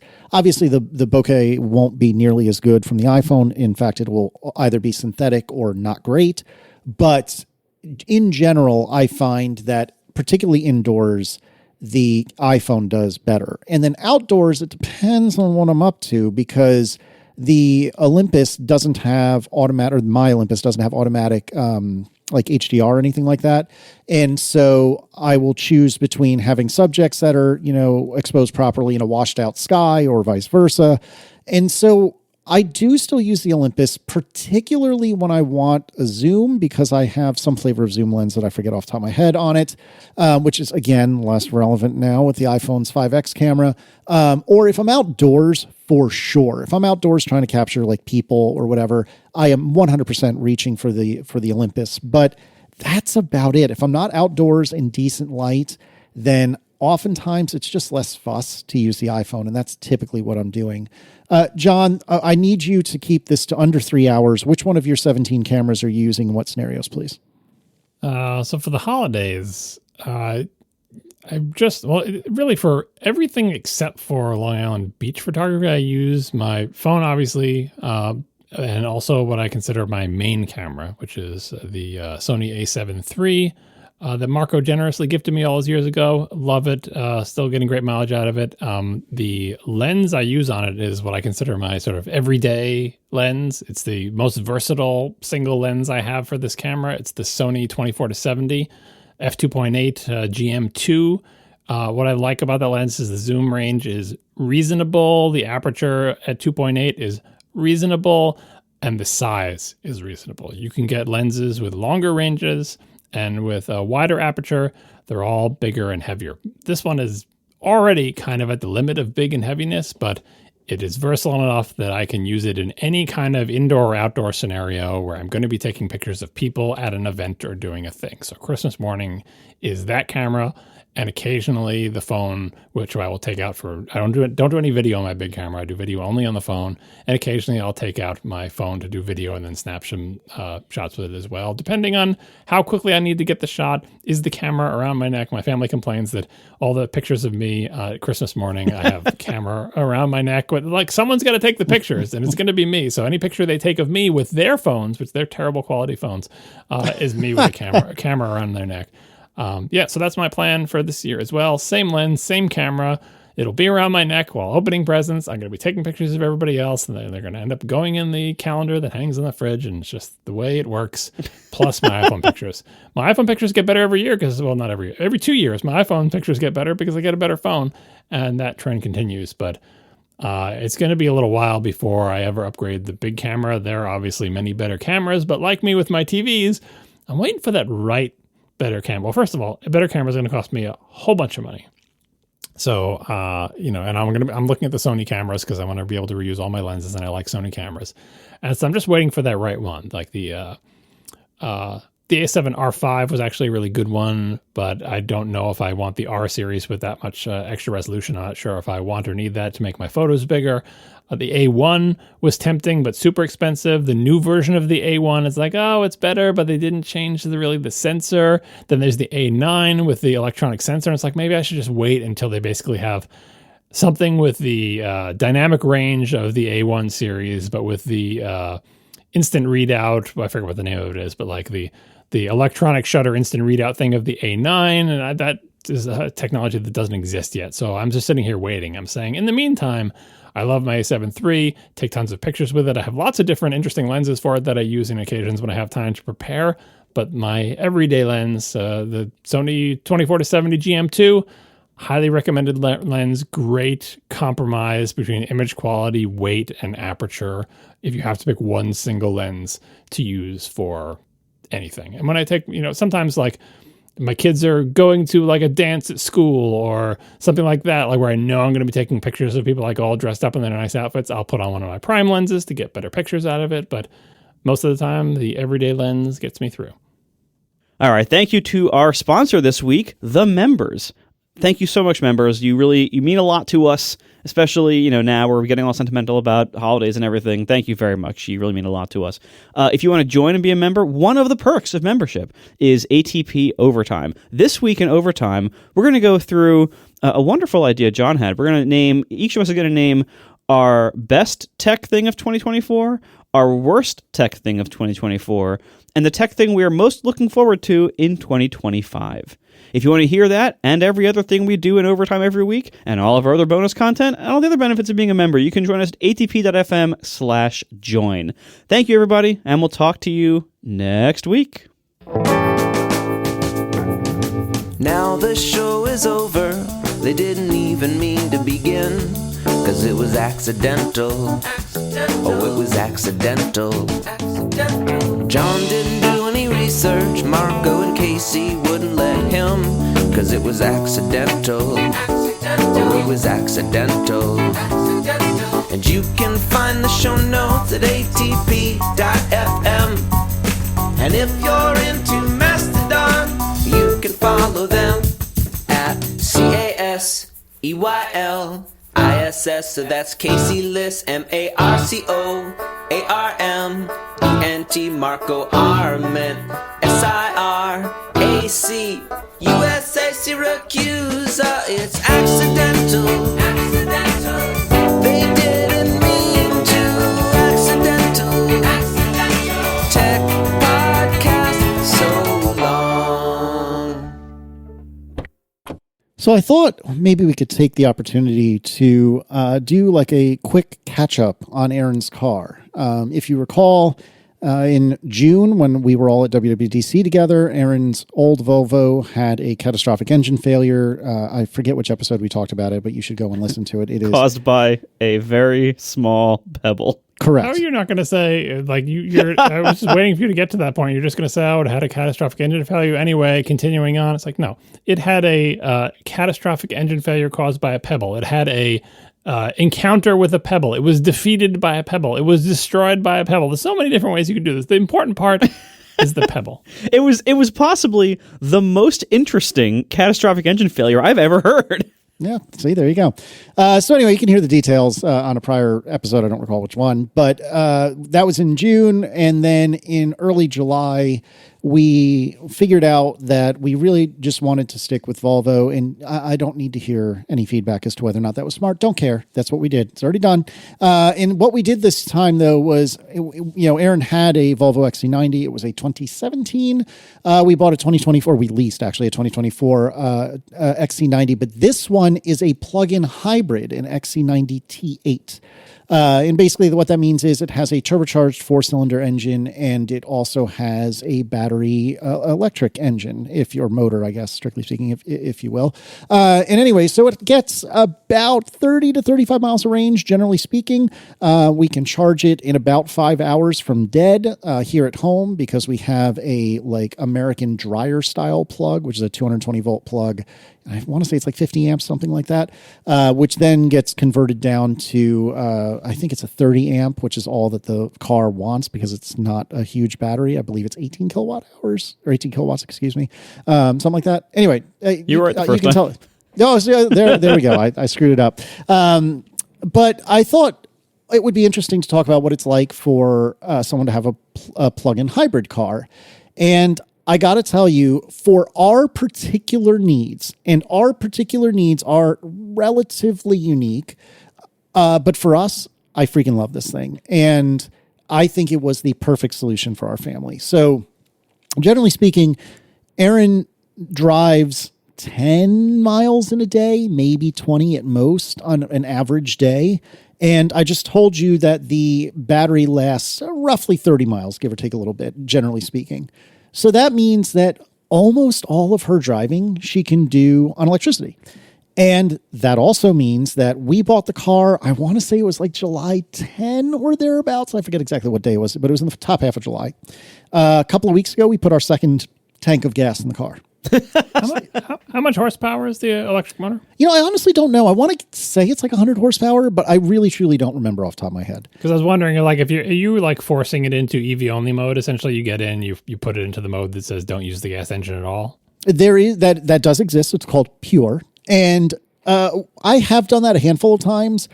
And oftentimes, if I do it, it's because I want to allow myself the full depth of the accelerator pedal. You know how in an automatic, you can just kind of feel, not physically feel, but you just kind of feel out that, if I go any further, the car will downshift. And you know that unless you're really trying to, get going somewhere, you can just, that say 50% depth on the accelerator is all you've really got at that particular moment. Well, the same sort of thing is true here. Now, it is an automatic when it's using the gasoline engine, but that's not what I'm talking about. What I mean is you can just kind of tell that if I go beyond this depth of the pedal, it's going to kick on the gas motor. Not only that, but the tachometer, or I guess it's the power meter, strictly speaking, it has a droplet. I'm not sure why it's a droplet, but it's a droplet in a line that indicates, okay, if you ask for any power beyond this point, I'm kicking on the gasoline. And so we run it in hybrid mode 99% of the time, and it is exceedingly rare that it will turn on the gasoline for just getting around town purposes. Now, if we're on an interstate or something like that, it will absolutely kick the gasoline on from time to time. And then also I've found that if you use the onboard navigation, and this has Android Automotive, which means it's the Google powered thing, it has Google Maps and whatnot. If you tell the car the destination rather than using Apple Maps on CarPlay, it will do some sort of computational magic such that it will kick on the gasoline when there's plenty of battery power left. I believe because it thinks, okay, later in the trip, when you're close to your destination, you're going to want the juice for then. That being said, I'm not sure I really agree with some of its choices. It would use battery at times where I thought the gasoline might have served it better, say on the interstate. And it used gasoline when I thought the battery might have served it better, around town. Maybe it's right, and certainly it's presumably smarter than me, but I don't know. It just felt weird. But that was many words to say, no, we don't typically put it in pure mode. We typically run it in hybrid mode. I'm surprised that your gas tank's lasting that long then, because you're essentially not you're not disallowing the gas engine from turning on, so it turns on whenever it feels like it. Although it does sound like you're kind of babying it because you don't want the gas engine to turn on, but still, it's turning on in your daily use. But I guess just a little bit, just briefly, and not enough to go through. Does it have a big gas tank? How big is the gas tank? That's a great question, which I also don't know off the top of my head. You only filled it up twice. Yeah, I've only filled it twice. Let me see if I can quickly find the. I log our fuel in a spreadsheet, a number spreadsheet. I don't know why I do it. I just like doing it. I have no good justification for it. But the last Even less time, so now.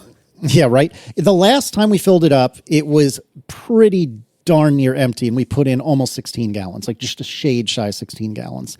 And that was an effective miles per gallon on that tank of 77.2.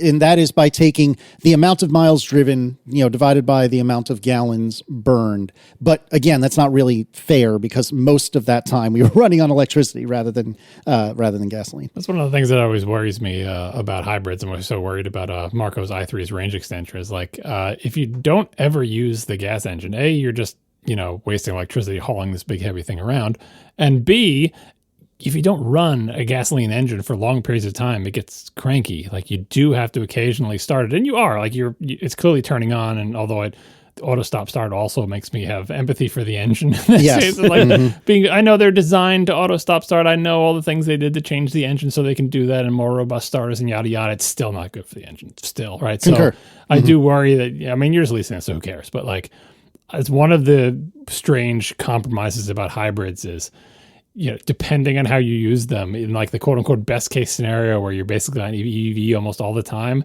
A, it's inefficient to lug the engine around, and B, that engine is having a sad, difficult life that's probably not being run enough. It wants to be run. It's like, a thoroughbred horse. It wants to get out there and run, and you're just like, nope, electric motor's got it.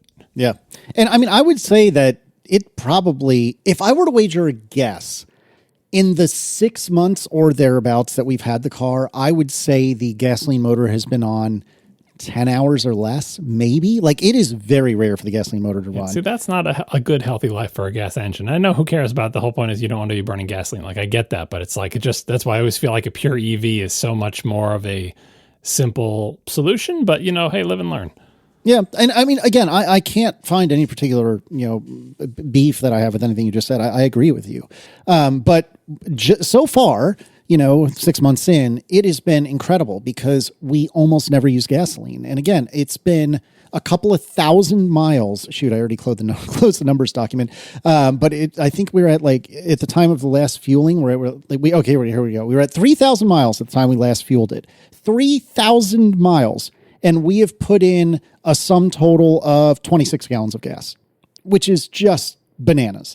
And for our uses, it is the best of both worlds because easily 90+% of the time, Aaron is using it just on electricity. And then the handful of times that we want to go further, now, admittedly, we haven't taken it on a proper trip yet.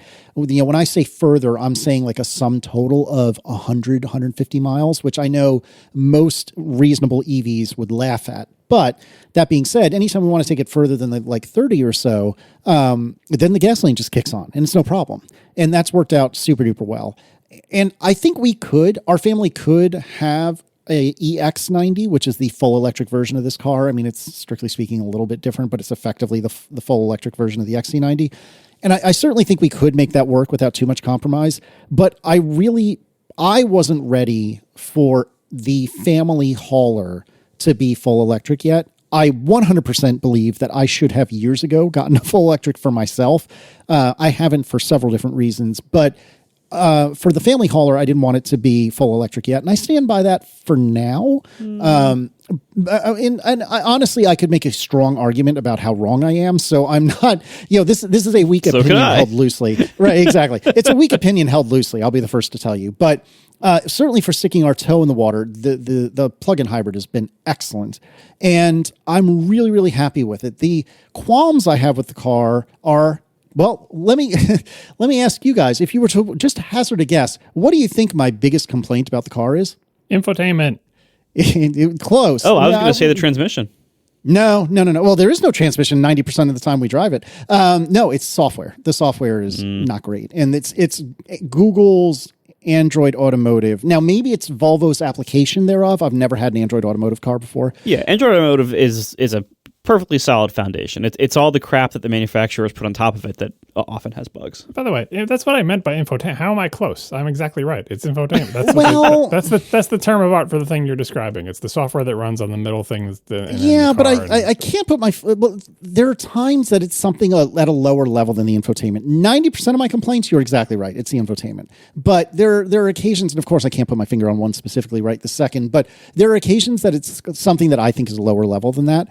But definitely, most of my complaints are the infotainment, and I actually liked I think they called it Census, which was the Volvo homegrown thing that predated Android Automotive. I liked it. Most people did not. They've kind of tried to make a faux Census on top of Android Automotive, and it's all right. But I just don't love the way some of it works. And some silly things have been regressions. So a great example of this is I don't particularly care for the radio in any capacity. Erin loves listening to the radio in the car. And she really has come to like Sirius XM. And I think we've talked about this in the past, but she likes satellite radio. And Erin is not one to want to pay money for really anything if she can avoid it. She's very frugal, maybe is the word I'm looking for. I think there's an even more complimentary term than that I can't put my finger on. But she doesn't like to spend money frivolously. Meanwhile, that's my specialty, but that's neither here nor there. But I am a mere apprentice to Marco's expert level at this. But nevertheless, you see how he snuck in the new version of the big medium format Fuji in there? Yeah, exactly. I didn't say I own the new version of the medium. There is a new version. I have the old version. Oh, I thought you'd bought the new version. So did I. No. It mentioned it as off to the side during your story. Okay, well, that's a good clarification. Marco did not buy the new one. No. By the way, remind me to tell you sometime about Long Island Christmas light installation pricing.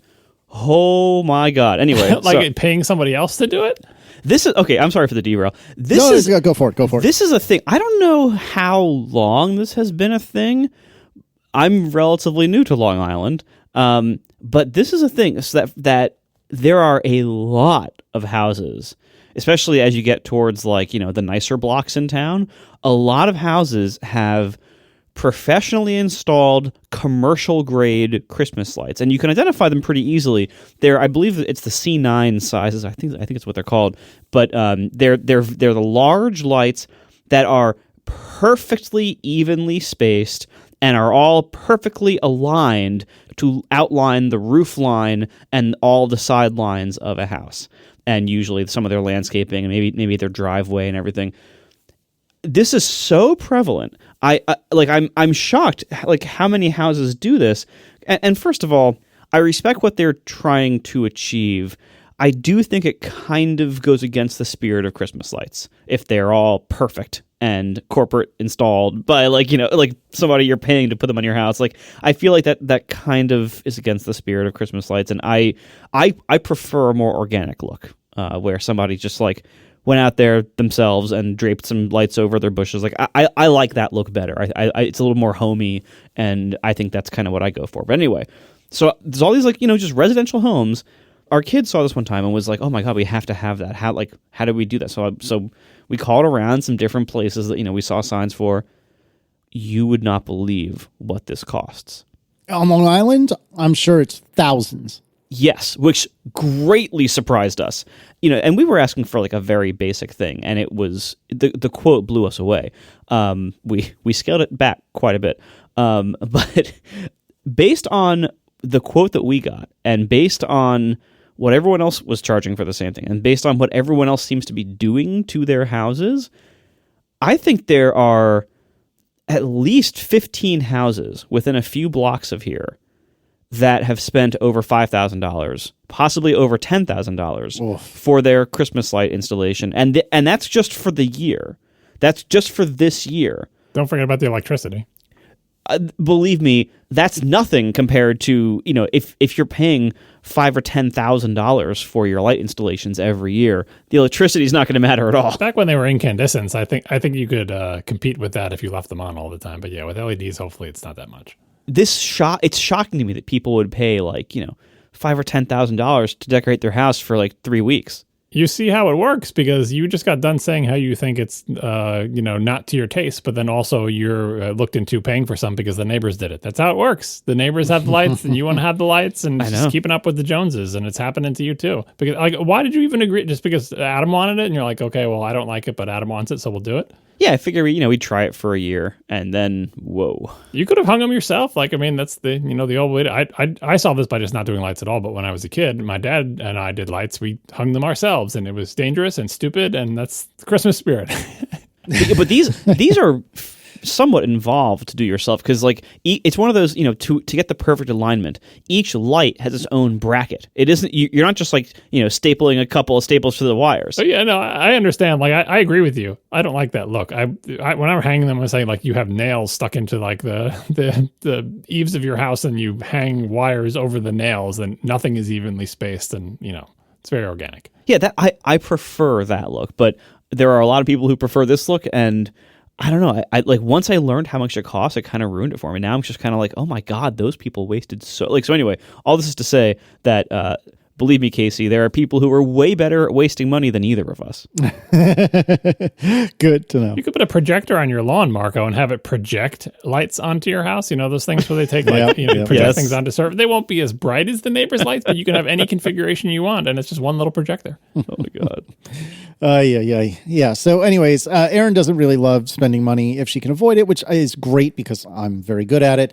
And so she really likes SiriusXM. And I was starting to say before we got a little sidetracked that one of the things that's worse about this new version of Census, if they're even calling it that now, is that on her old car, when you looked at the list of channels in SiriusXM, if you're trying to flip to a different channel, it would show you what the currently playing song was on each channel. So on this list, it would say, hits whatever is playing Justin Bieber, and 90s on 9 is playing so-and-so, and zeros on 0 is playing such and such. And it would show you whatever's playing on each thing. And it doesn't do that on this version of the software. And to John's earlier point, I believe that is Volvo. I don't think that's Android, I don't think that's Google at all. That's Volvo's work.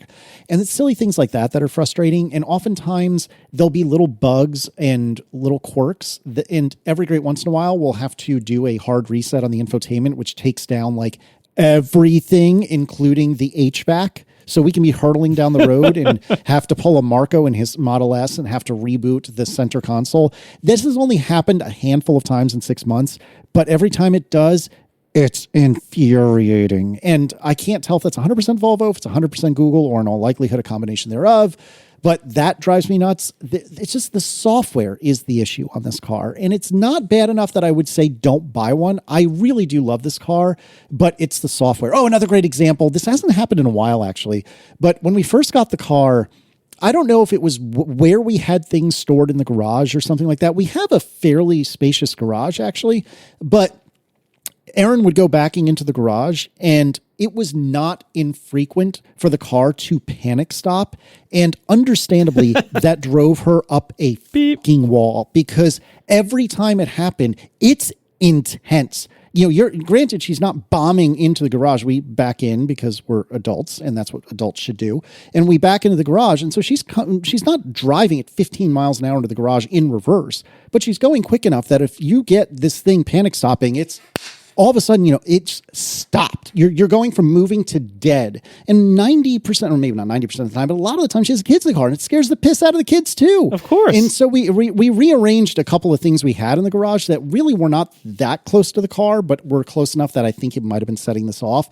But that's a software thing. You can't just disable that? You probably could, but I don't think you can permanently, short of coding the car or something like that. It's like the proximity things, when, my wife got her new car. It's the first car we had with any of these proximity auto stop thingies. And we haven't had the auto stop thingy, but we did have the beepy things that yell at you if you get too close to something. Yeah. Or yell at you when you're changing lanes with your blind spot. And the proximity ones in particular, at least in this car, there's a very prominent actual physical button on the dashboard that you can hit to turn that feature on and off. So what you just do is when you're pulling into the garage, you hit the proximity thing off. I tell her is that she has it off by default. I tell her turn it on when you're parking, so if you're getting close to some stuff. But in Erin's case, I would say turn it off when you're backing into the garage. even if it comes on as soon as you start the car, like that's what you want. So you should check to see if there's a way to turn off. I mean, your problem, it's not the proximity sensing, it's the emergency stopping that you don't like. And Volvo being Volvo may not let you turn that off, but you should double check. Exactly. But I mean, I think it was a software thing. And I think by rearranging some things in the garage, it has made a big difference. But when it does happen, it's happened with me in the car a couple times. I don't get driven up a wall by it. But unquestionably, it's unsettling. And that's being generous. Like, it's very unsettling to the point that it's almost scary. And that's as a passenger, much less as a driver. Does it beep at you, too, besides just emergency stopping? Well, it'll beep, beep, beep, beep. And then it'll, like, slam on the brakes and, like, sound some sort of alarm or something like that. Ryan Booker in the chat is saying that was a bug, I think. Polestar used to do the same thing backing into our driveway if there was a blade of grass in the way. As soon as you go into the reverse gear, you can just turn it off, but you have to do it every time. And that I believe, corroborates what my experience was. Do you have to go through menus on the touchscreen to turn it off? I don't recall, to be honest with you, but it's not great in that regard. But again, it's partially our work, potentially partially Volvo's work that's gotten better. That's so Volvo, again, being Volvo and being very safety focused, I can see how they might turn a lot of these things on by default, but Honda trying to do the right thing in its interiors with both the proximity sensor and also the auto stop start.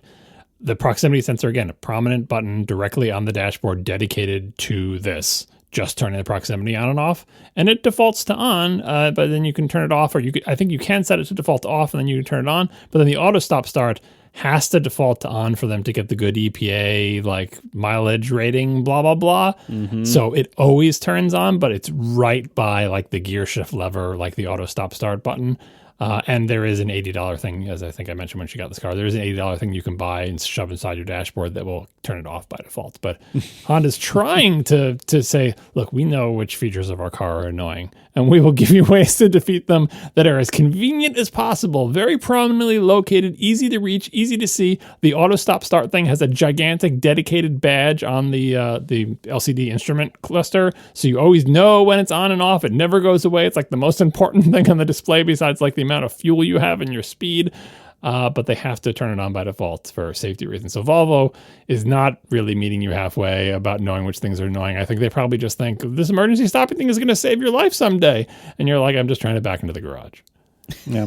The other nice thing about having a plug-in hybrid is that even though the car is parked in a garage with garage door closed overnight, and even though you two, particularly John, seem to think that we live effectively on the equator because we are south of, I don't know, Philadelphia. That's obviously correct. As it turns out, it does actually get cold here by any reasonable definition. And so, but not cold enough that your water heater isn't in your garage. You can't help yourself, can you? Anyway, the point is... It's 15 degrees here, okay? My water heater is not in my garage. Well, at least mine isn't outside like Jason's. Anyway, the point is... I mean, it's 24 degrees here, and my water heater is currently air conditioning my garage. Well, it's 28 here. Thank you very much. So it's not like it's that friggin' different. Anyway... That's tropical. Jesus Christ, I quit. Anyway, so the point is, in the mornings, when it got properly cold here, which again happens more often than you two, John, think, I would oftentimes like pull Erin's car out before the kids and her got in it because she drives them to school. I would pull her car out maybe 5 or 10 minutes before they were going to leave so the kids don't have to get into a freezing cold car, and Erin too, but particularly the kids. And with this, if the car isn't plugged in, you can only run the electric like preheat or pre-cool for 3 minutes, and then it turns itself off, probably because the battery is so darn small. But if the car is plugged in, you can run it for a solid 30 minutes. And so anytime within 30 minutes of them needing to leave in the morning, I can just flip that bad boy on from my phone, and it's just perfect in there by the time she gets in and unplugs it, which is great. So again, there's a lot to be said for battery electric or plug-in hybrid cars.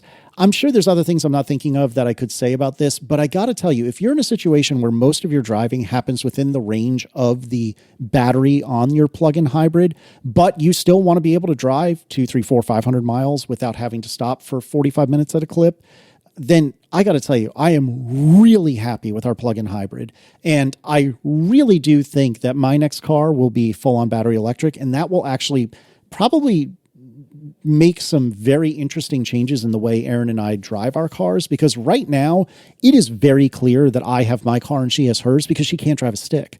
And once I get a battery electric, when that goes away and there are only 2 pedals, I'm very curious to see how we split the duty of our cars. Will she, generally speaking, take quote unquote mine when she's doing basic stuff around town because she's not going to want to haul I think it's like 5,000, 5,500, 6,000 pound car in order to do stuff? Or will she just take hers because she's more comfortable with it? How much do you think your EV is going to weigh? I was going to say, get one of those 3,000 pound EVs? Yeah, I have bad news for you about how much EVs weigh. You make a very good point. Even when they're not SUVs, they're all heavy. Yeah. That is very true. You're right about that. But you still take my point, though. Yes. I mean, whatever smaller battery dimensions would maybe be better Also around true. town for parking and stuff. Exactly. So, I mean, I don't know. We'll see what happens. I'm not currently in the market for a car. And I really do love my car. And I know I'm going to desperately miss having a stick whenever I get something different. But I am really, really happy with her plug-in hybrid, and some quibbles here and there for sure. But I'm really, really glad this is where we ended up. And it may come a time, I presume there will come a time, that we get both of us full-on electric cars, and I'll say to Marco, you know what, Marco, you were right. We could have done it for that 2024 that we leased. But sitting here now to get our foot in the water, I'm really, really happy with it. And if you have this situation where, you work from home or your commute is very, very, very short. I mean, when I was working outside the home, my commute was like 3 miles. So if you're in the situation where you're not driving a whole ton every day, and yet you still want to be able to drive far if you so desire, plug-in hybrid, man, it's great. Plug-in hybrids are great for a lot of people. That being said, once you actually live with a full EV, you're going to realize how it was so not a big deal the way you thought it would be. I'm sure you're right. In terms of doubt it. Like long trips, because look, I get range anxiety. I get trying to avoid EV charging infrastructure because it's unfamiliar and scary. Like I get that.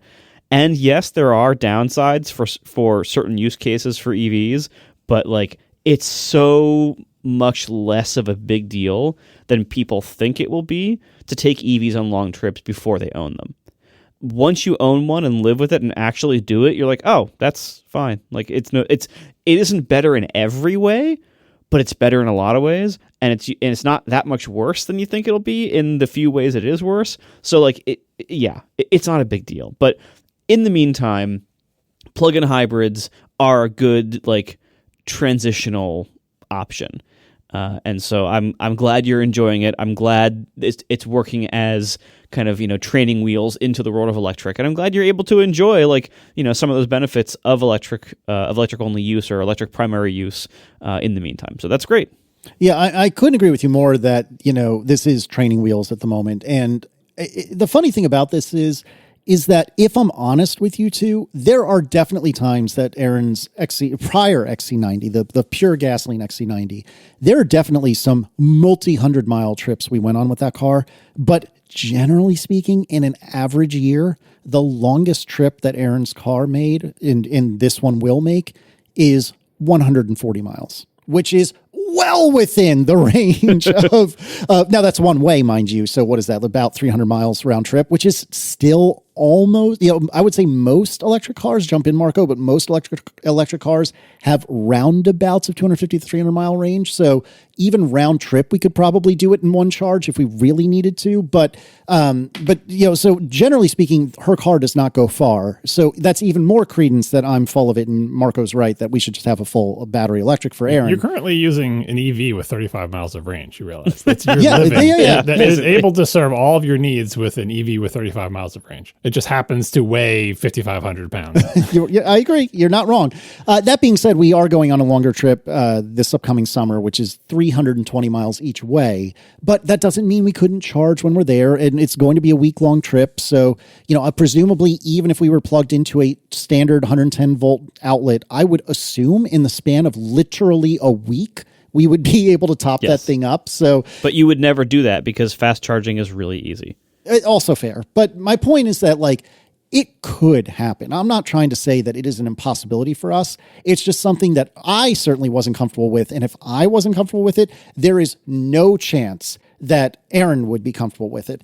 And actually, John is writing something in our internal show notes as we speak, which reminded me of the one thing I meant to say, which I've forgotten to say. Aaron the other day, when it started to get cold by our standards, which at this point I will concede is not cold by Northeastern standards. This was like maybe a month ago. Aaron gets in the car and is like, is something wrong with my car? And I was like, oh God, what? Why? She said, well, it's not saying I have 30 plus miles range. It says like 28, 29, 27, something like that. I forget what it was. And I was like, huh. And then I stepped outside. Oh. Yep, that's a thing. She said, what? And she said, what are you talking about? I was like, oh yeah, it's cold outside. Yeah. Well, the battery doesn't work as well as it's cold when it's cold. What? Now, let me be clear. Erin is not a dumb woman. I would say she's brighter than me in almost every capacity, but she's not as knowledgeable as me about cars and that sort of thing. And she had no idea that she would take a hit for range during the winter. And yeah, the 32-ish miles that we were getting in the summer, it's now like 27-ish usually when we pull out of the garage in the morning.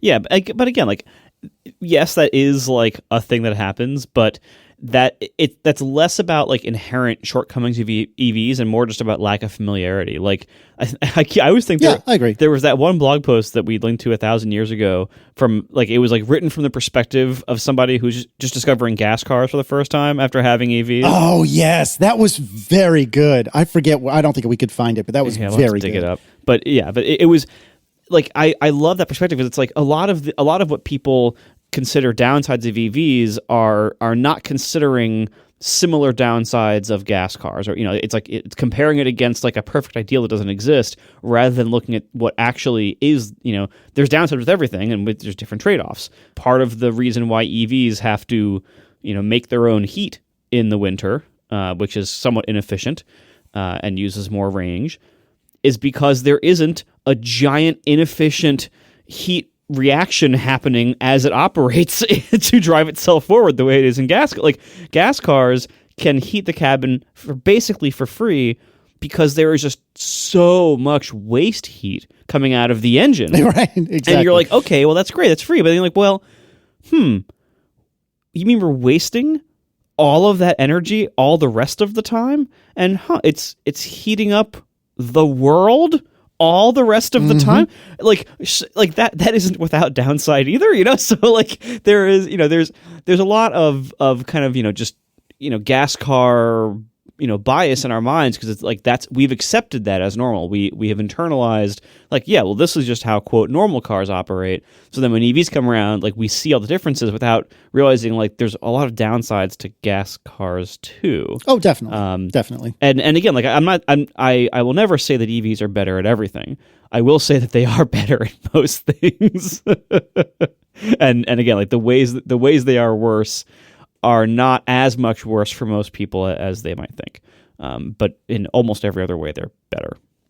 Yeah, and again, I think we could absolutely make an EV work, and I say that as though it would be some immense burden. It wouldn't be. It wouldn't be. And intellectually I know that, but I just wasn't there yet. And again, if I'm not there yet, I don't think Aaron was either. But I suspect what's going to happen is whenever my car gets replaced, and I don't know if that's tomorrow or 10 years from now, but whenever my car gets replaced, I'll get some sort of full electric car. And once we live with that, I think it'll quickly become very clear to us that, we could make this work and it wouldn't be as burdensome as we fear. Oh, it'll be better than that. You won't just be making it work. You'll love it. Like give it like 2 months or less and you'll be like, "Oh my God, why do we wait this long?" Well, and that's true too, because Aaron's car went in full battery mode, either because it's in the quote unquote pure or because we just haven't kicked on the gasoline yet. It's sufficiently quick, but it is not quick. I mean, it is a very heavy car, and it is not a tremendous motor that's driving it. And so it is not fast by any means. It's actually surprisingly peppy once you've got both of them working together, because the gasoline, I believe, only drives the front axle and the battery only drives the rear. But generally speaking, when we drive it, it's like I said, it's sufficiently quick, but it is not quick. Whereas even slow EVs that I've driven, like my parents have a Chevy, is it Bolt? I always get it Bolt and Volt wrong. I forget which one it is, but whatever one is the one that they were producing up until like a year ago. Maybe it's a Volt. Crap, I don't remember. It doesn't matter. Anyways, Molt. Fair. Yeah, it sheds all the every couple of seasons. It's very weird. But anyways, whatever their piece of crap Chevy electric is, it is a piece of crap Chevy electric, and yet it's actually delightful. And from 0 to 30 miles an hour, pretty damn fast. You'd be surprised. And that's not a performance car by any stretch of the imagination. So I am looking forward to whenever we get a full battery electric to have, that instant torque and more than just a small helping of it from 0 RPM.